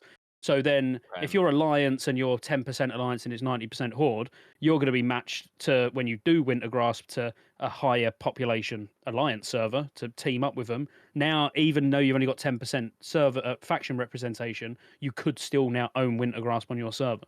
When I so when I I'm not saying that that's convoluted. I think that the development side might be convoluted of that. That's why I think the best solution is making Bolt of Arcaon open to everybody, because I think Yeah, that it's I the agree. Yeah, easiest. I that's think it's how I the would do easiest it. thing for them to do as well too. Whereas like how much time they're gonna spend on this, like my biggest concern is that they're gonna wait to fix it. They're gonna just launch it normal and see everyone's gonna have to complain, and then they're finally gonna do some kind of fix later. Like I really hope they're already thinking about this Well, and then there's a making things teleporter quick. in Dalaran that teleports you in. So as Yeah, long as where it teleports you in is a sanctuary, yeah, so no one yeah, can attack each other, that's it. Job done.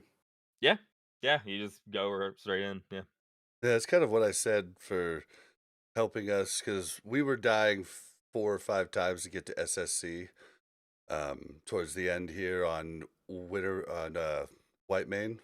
I was like, just make the SSC area just a sanctuary area, and then we just have to get into the water to the tunnel, and we're okay, type of deal. But Hmm.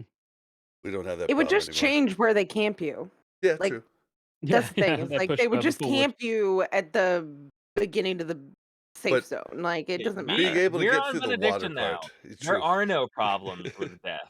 Other There's no people Oh god. still PvP. have problems. Faction imbalance. What are you talking about? I Um, still have PTSD from phase 2. what? Yeah, So I know. what Still, phase 2, never forget.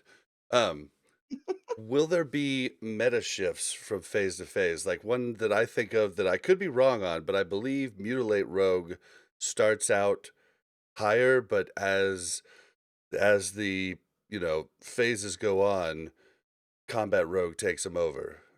Like, is there going to be Yeah. stuff like that, like where you actually change like No, throughout? yes and no. As the phases go on, it opens up the ability to play additional specs. So the main contributing factor is armor pen. So you're mutilated at the beginning because there's no access to armor pen, but that doesn't mean you can't go from tier 7 to tier 10 as mutilate, because ultimately you probably will have an assassination rogue still. And once your combat rogues start getting access to you'd be mutilate. You're absolutely right. You'd be assassination to begin with because it's just really strong single target, but it stays really strong single target throughout the game, but it lacks in cleave. And then obviously as combat starts to get access to armor pen and they can cleave, and their single target is on par with assassination rogues, you've got the option to switch. But it doesn't mean that it's like a hard switch. You know what I mean? You wouldn't go, right, it's time. I've got armor pen. I'm going combat. If you still prefer assassination, you can absolutely still play assassination. Back in original RAF, we used to run we had 2 combat rogues and 2 assassination rogues, and they'd be very close, but depending on the fight. We had If 3 there was cleave, combats and 1 assassination. yeah, and it would just be combat would do more damage if there was cleave, assassination, and combat would be very close if it was single target, and the combats are hard armor pen capped. But it's the same with warrior as another prime example. Really, at the start of the expansion, you should be arms. In tier 7, you should be arms, and then once you start getting armor pen, you'll go fury. And again, that's not actually just from a damage perspective, because on cleave fights as fury, you'll do more damage, but you don't bring the 4% physical damage at debuff as fury, and because all your rogues are going to be assassination, you're not going to get it from combat. So both combat and arms bring the 4% physical damage debuff in Wrath, whereas in TBC, it's only a warrior, obviously only arms that brings it. So you want to have either arms or combat, and on the basis that arms does more damage single target than fury early on, and assassination does more damage than combat early on, it sort of makes sense that you take an arms and the rogues are assassination, and then that sort of shifts around a little bit to where all 4 of those specs are playable. Once armor pen just becomes more available, which is like all to our hard modes onwards, and then Tok is just everything that drops his armor pen. And that's a bit of an Dude, exaggeration, but you get it thrown at you. I was a combat rogue, and I was combat from the start too. I was a combat rogue through Wrath, and I struggled in Nax, and then all of a sudden we went to Ulduar, and I'm just topping everything. It was the best. Yeah, and it does get like that, literally, to especially once you're talking working on your BIS tier 10. So when you're going through ICC, combat rogues do amazing damage. So do fire mages. So do, but it's the same story for fire. You're going to start as arcane in tier 7 because you haven't got enough access to crit. But then once you start getting high levels of crit, then you switch to fire. So there will be shifts in, if you want to say metas, but at the same time, the beautiful thing about RAF, or what I think the beautiful thing about RAF is that you don't actually need to. You could play as arcane all the way through if you wanted to, but fire will beat it. But ultimately, outside of beast mastery as a hunter and sub as a rogue, you can more or less play any spec as DPS and make it work. Cool, But cool. those two particular are so far behind. Sub, you're talking like it's about 18%. Uh, But if you go back, if we go right back to the beginning of this conversation where we was talking about will it launch in a 3.3.5 state, if it launched in a 3.0 state, sub rogue in PvE is busted. Like all you'd oh, take is sub rogues uh, because you and get five combo points a second. and DKs. What's the one where they spread disease? Or what? The Unholy. dude, Well, unholy and those frostbow spreader, really. those would just go nutty in Nax. Like I remember, they were like double the DPS of the next highest class throughout Nax. It was horrible.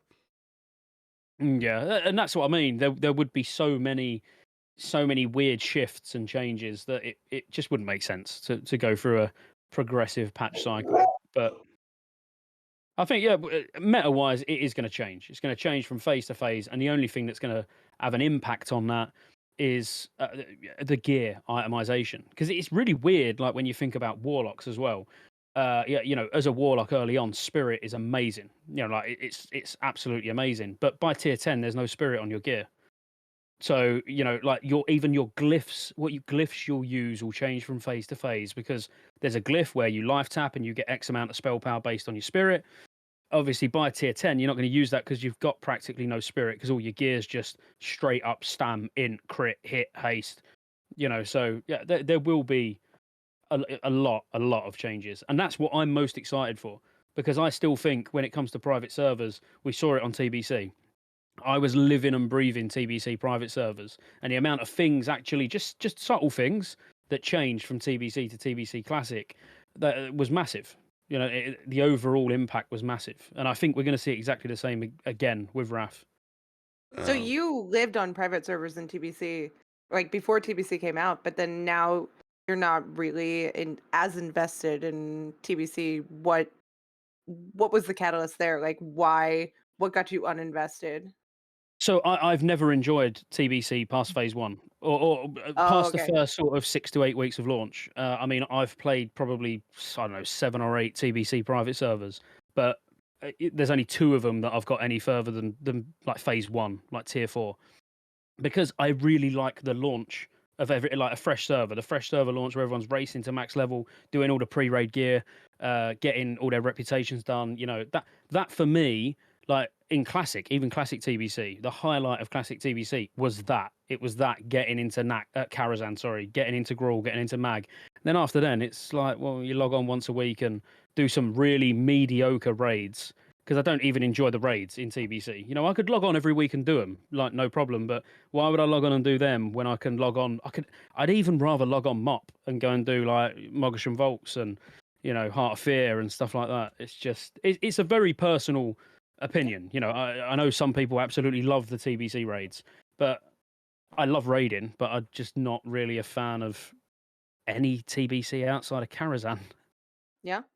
gotcha. All right, so I don't know if listeners and and people in my stream just troll me, but I've had so many people ask about the barbershop, and I could give two shits, but I'm curious if you guys care if the barbershop comes in. Not really. I mean, I know it is there, Uh, but I can't say I've ever used it. I do care because why not? Because there's no reason not to be able to change how you look. That's my I there's can go to the barbershop in real life and get my hair cut. I just think that there's a lot of people who haven't picked the perfect character like I have, so they need to change things quietly. I feel like Yip's gonna pressure people into getting their hair cut a certain way. Be like, listen, I'm not gonna that pressure people. that's I'm gonna not bully good people. for you. Yeah. I'm gonna I, bully everyone into I looking just how I want them to. I just remember when TBC came out, and we had this list of like really integral changes to how the game's going to work. And then one of the questions, it was on that questionnaire, and one of the questions was, "Do you want the barber shop?" And I was like, "This just feels so out of place." Yeah. Do you want dual spec? Yeah, that's great. Yeah. Do you want achievements? Yeah, that'd be brilliant as well. Barbershop.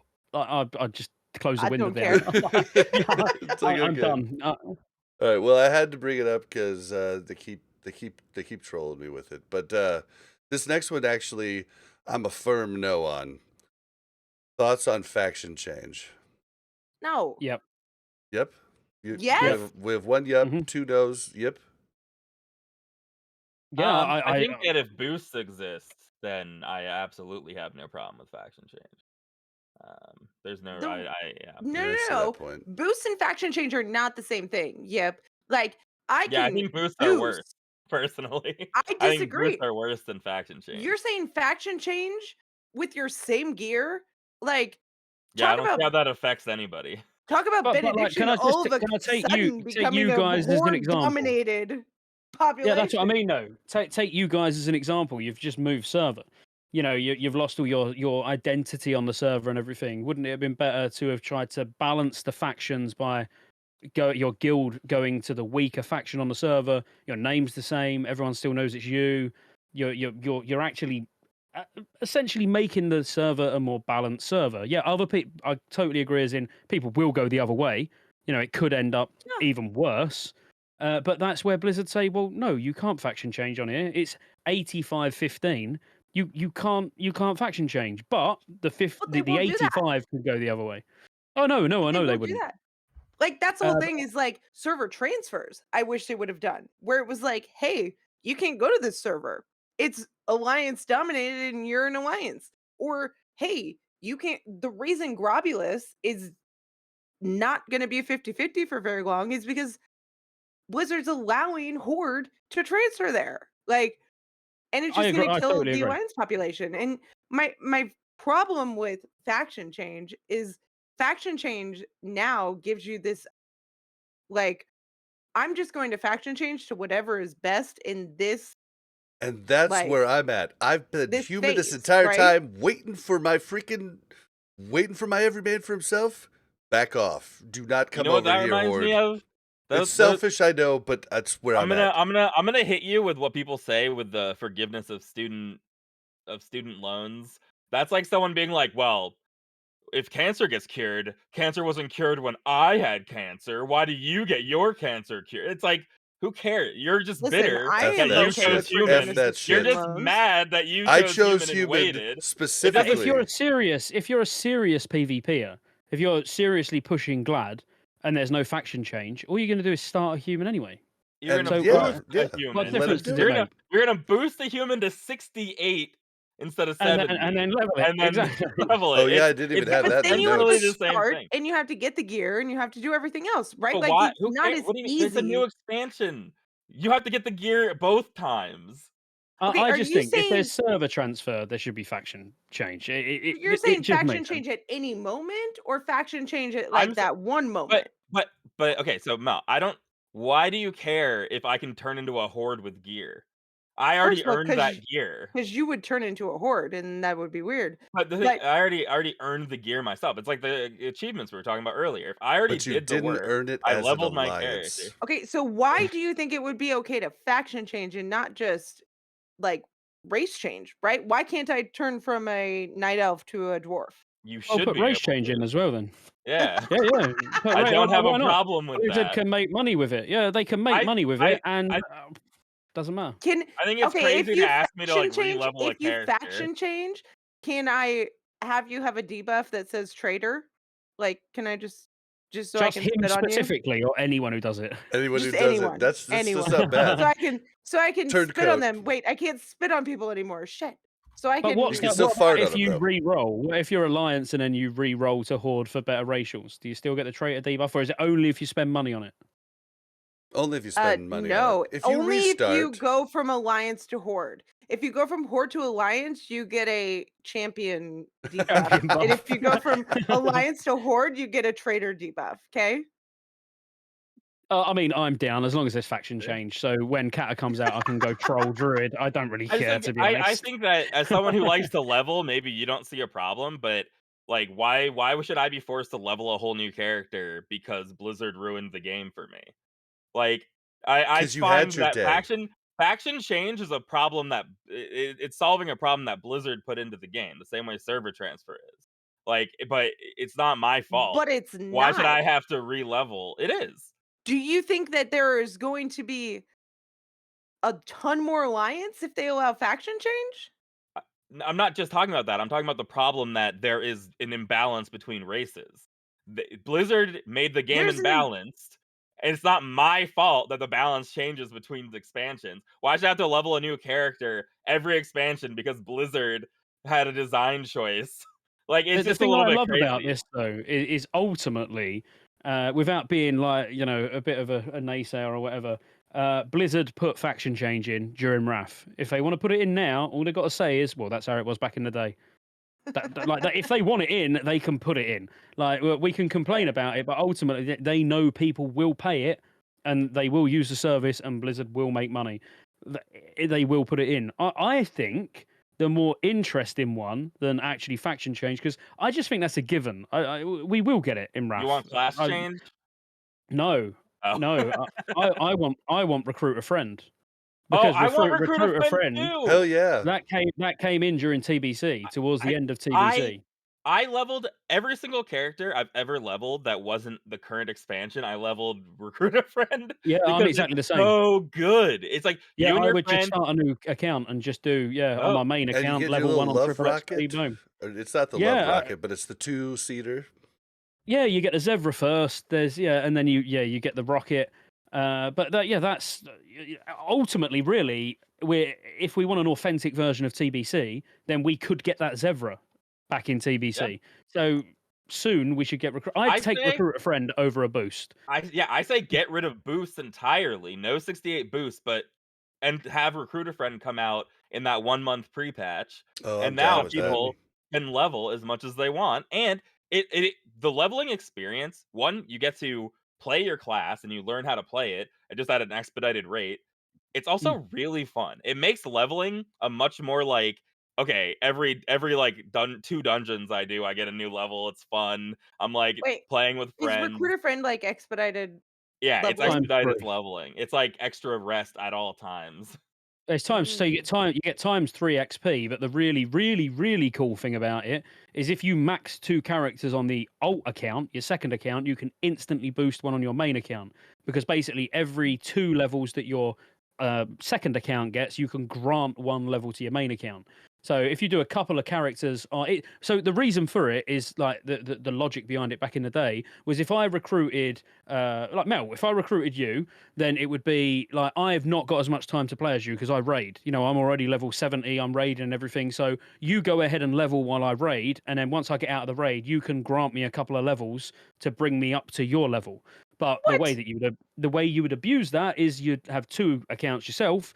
Once you've leveled 2 characters to max, you've now got 2 characters worth of boosted levels to use on your main account. Boom, you get a free level 70. Okay, Listen, now I do wanna I say, I'm not saying boosted. that we need that part. I also did just like leveling with my friends I recruited the Okay, well, I normal. I boosted a never had any hunter. friends. I boosted a hunter in TBC who is not leveled yet, but I don't even know how to trade a pet. I don't even know how to like It's a get a problem. different pet. Like I don't know anything about this character. I hate It's to say it, I came back to retail and their leveling experience is objectively better. You level to 15 with no dungeon finder. At 15 you unlock dungeon finder and like you're leveling super fast. You're just like having fun. They're very easy and it's just like you're playing an action RPG until you level as opposed to being like I'm grinding forever to like level and get to the part of the game I want to be at. so what is it in Season of Mastery Mhm. right now? Is it 100% XP On boost quests. Yeah, on 100% on quests? quests. Yeah, it's glorious. Right? And So I then like questing. add another 100%, and Yeah, that's add triple another XP. 100%. Yeah. Oh Yeah, man. like Why? it's nice. It's a good catch up. You get to play with your friends or play with yourself as well. But you get to like Just that. it's it has more integrity than a boost. That's like the biggest thing. It's less abusable, but like obviously you can still bot and like farmers can still do it. But the fact that botters can just boost a character is also ridiculous. Like the whole thing is silly just to immediately go to boosts. And yeah, the fact that they have boosts already, there's no reason they shouldn't have refer a friend. Yeah, and again, they'll make so much money from people like me who will just start Yeah. another account just to level on my own. You know, it's a great money maker, and again, it's one of those. It's about how I'm not. I mean, I'm not trying to, sort of simp on Blizzard and get them as much money as possible, but it's like they can turn around and go, well, Recruit a Friend was in TBC, so we did have access to that Zevra amount in original TBC. Why shouldn't we have access to it now? I just and I'd be all for it. I'd probably level a lot more characters with triple XP Yeah. just for fun, Well, and it's like especially you have boosting with it. you're like, "Wow, I really wish I had, like, an inscriber, that would be really cool, I wanna try out this content that exists now," and you're like, "Well, I'm not gonna level something though." This Yeah. actually, like, makes you play the game more. Anything that makes you play the game more, I think is good, and I think a boost is actually the opposite of that. I think a boost Mhm. is you're like, "What is this character?" So many people in our guild boosted a character and were like they leveled it and they have no attachment to it, and they're like, Dude, "Okay." Like my boost was I did boost the rogue on the other account, and he is like, he's looking actually pretty good in PvP right now. But I boosted a paladin, got him to 60 in the pre-patch. I've done nothing with him since. Like I haven't yeah. done like I'm the same. I did some Scarlet Monastery AoE stuff for fun, and like spent money on gear I shouldn't have, and it was fun for a short time, but I've literally never done nothing with them afterwards, and I don't know. But guys, this has been a banger of an episode, but all good things must come to an end. I think we gotta start closing out the show. All right, Hmm. where's my closing? All right, so don't forget to follow us on Twitter at WC Reloaded. You can follow the Mash Those Buttons Network at the Mash Network. If you want to send us emails, do so. Send them to WCRpodcast@gmail.com. Oh shoot, there was supposed to be a Patreon announcement that I did not grab from Jaw. I'll have to add that in post. If Well, the you cool thing about Patreon now is that each tier of the Patreon, instead of it being different levels of payment, you have different shows. So you can directly support the show that you like on Mash Those Buttons yourself by Oh, Look selecting at the one Yip that you being want. prepared. yep, Reddit. I don't Okay, know. so where It's can they something like find that. that? Oh, probably patreon.com slash I don't mash know. those buttons, probably. All right, Who well, knows? I You will sounded definitely so prepared. Well, I will just definitely read get it. it I don't down. know. I forgot to read it, and I feel bad. But if that wasn't good enough, I'll fix it in post. Thank you. If you want to join our Discord, you can do so by going to mash.gg/Discord. How can you help the show? You can tell your friends about the show. You can tell anybody about the show. You can tell content creators that you think would be good on the show about the show, and give us more ideas for guests. We love having all the different opinions on because they are quite different and keeps us out of our what's the word for it? The phrase for it? Comfort zone. Echo chamber. So yeah, tell people about the show. You can also leave reviews on iTunes or Apple Podcasts. You can leave ratings on Spotify, and you can leave reviews on warcraftradio.com/directory. All right, Mel, where can we find you? You can find me on Twitter at Mel Overwatch. Not really though. I'm really never there. But you can find me on Benediction now. What? Yep. Now then, just people talking shit on warriors. Certain Oh, people. nah. You can find me on Benediction now on Mel Arena, and if you message me before you message Yip, that's ideal, to be honest. Okay, and yep, where can we find you? Hi, you can find me on Benediction now. No, you My can't. druid is no longer yipping, it is Yip Slime, and my warrior is now Yip Yip Yip. Hooray! Yeah, you don't want to do that. And YouTube or anything? YouTube, Twitch, Twitter is at the Yip Show for everything. But just like how you wouldn't want to keep Twitch streaming if you were wildly successful, I just became too wildly successful on those platforms, so I had to take a little break from everything, but we'll see if Yeah, that that's changes. it. And Scotty, where can we find you? ScotteJaye.com, ScotteJaye on YouTube, ScotteJaye87 on Twitch, ScotteJaye87 on Twitter, Instagram. I should have just brought like a notepad with everything and let you take a picture. Yeah, basically any platform you can think of, and then just put ScotteJaye in it, and you'll probably find me, including And it's Scotty multiple with an servers. E. Yeah, it's Yeah, SCOTT. Jaye. Yeah, SCOTTEJAYE. Right? Interestingly, you can actually find me on OnlyFans as well. So Oh, Nice. There we spicy. go. All I've been right. meaning to start my Are you the magician stripper on OnlyFans? Is that what it no. I dress up as Mario, Oh, Mario and okay. Luigi on OnlyFans. So. Oh, nice. Yeah. I mean, should I say I undress as Mario? Would probably make more sense. All right, you can find me on Twitter at blazin_Bob. That's BLAZZIN_BOB. And I stream quite regularly over the last few months at twitch.tv/blazinbob. So come say hi. And yeah, Scotty, thank you so much for coming on. It's been a blast. Thank you for having me. Really appreciate it. I've really enjoyed it. Good times, good time. All right, well, we are out. Everybody can stop their local recordings and I don't know. we could raid somebody. I don't know how we used to end podcasts, but it was way easier to say bye back then. Right. And Bye. now it's like a little like bye. Okay, anyway, like, we're still streaming. Yeah. We still gotta. All right. Still here. And, Who should we raid? We got No Hit Jerome, Tyrannosaur. Metagoblin's not on, is he? Nope. Crix. Who you guys want to raid? let me see. Tetsu. Great Tetsu. Tetsu? Yeah, Tetsu? Why do I I'll not send see you a him? link. Wait, I follow Tetsu. TETSU. You probably follow too many people, and they're curating. Maybe. They're like, Yes. look at the people who make us more ad money, probably, or something. All right, Just guys. look at these people. Tell them we said hi and come on Warcraft Reloaded sometime. And we Yeah, will see and you guys next time. I'll be starting my audio OnlyFans soon. That's WoW related. Illidan, I'm not prepared. Oh my god. All right. Can't be And see you guys later. associated with Thank you you guys anymore. for hanging out. Thanks for all the follows. We'll see you next time. Bye 2.0. And let me actually end the VOD.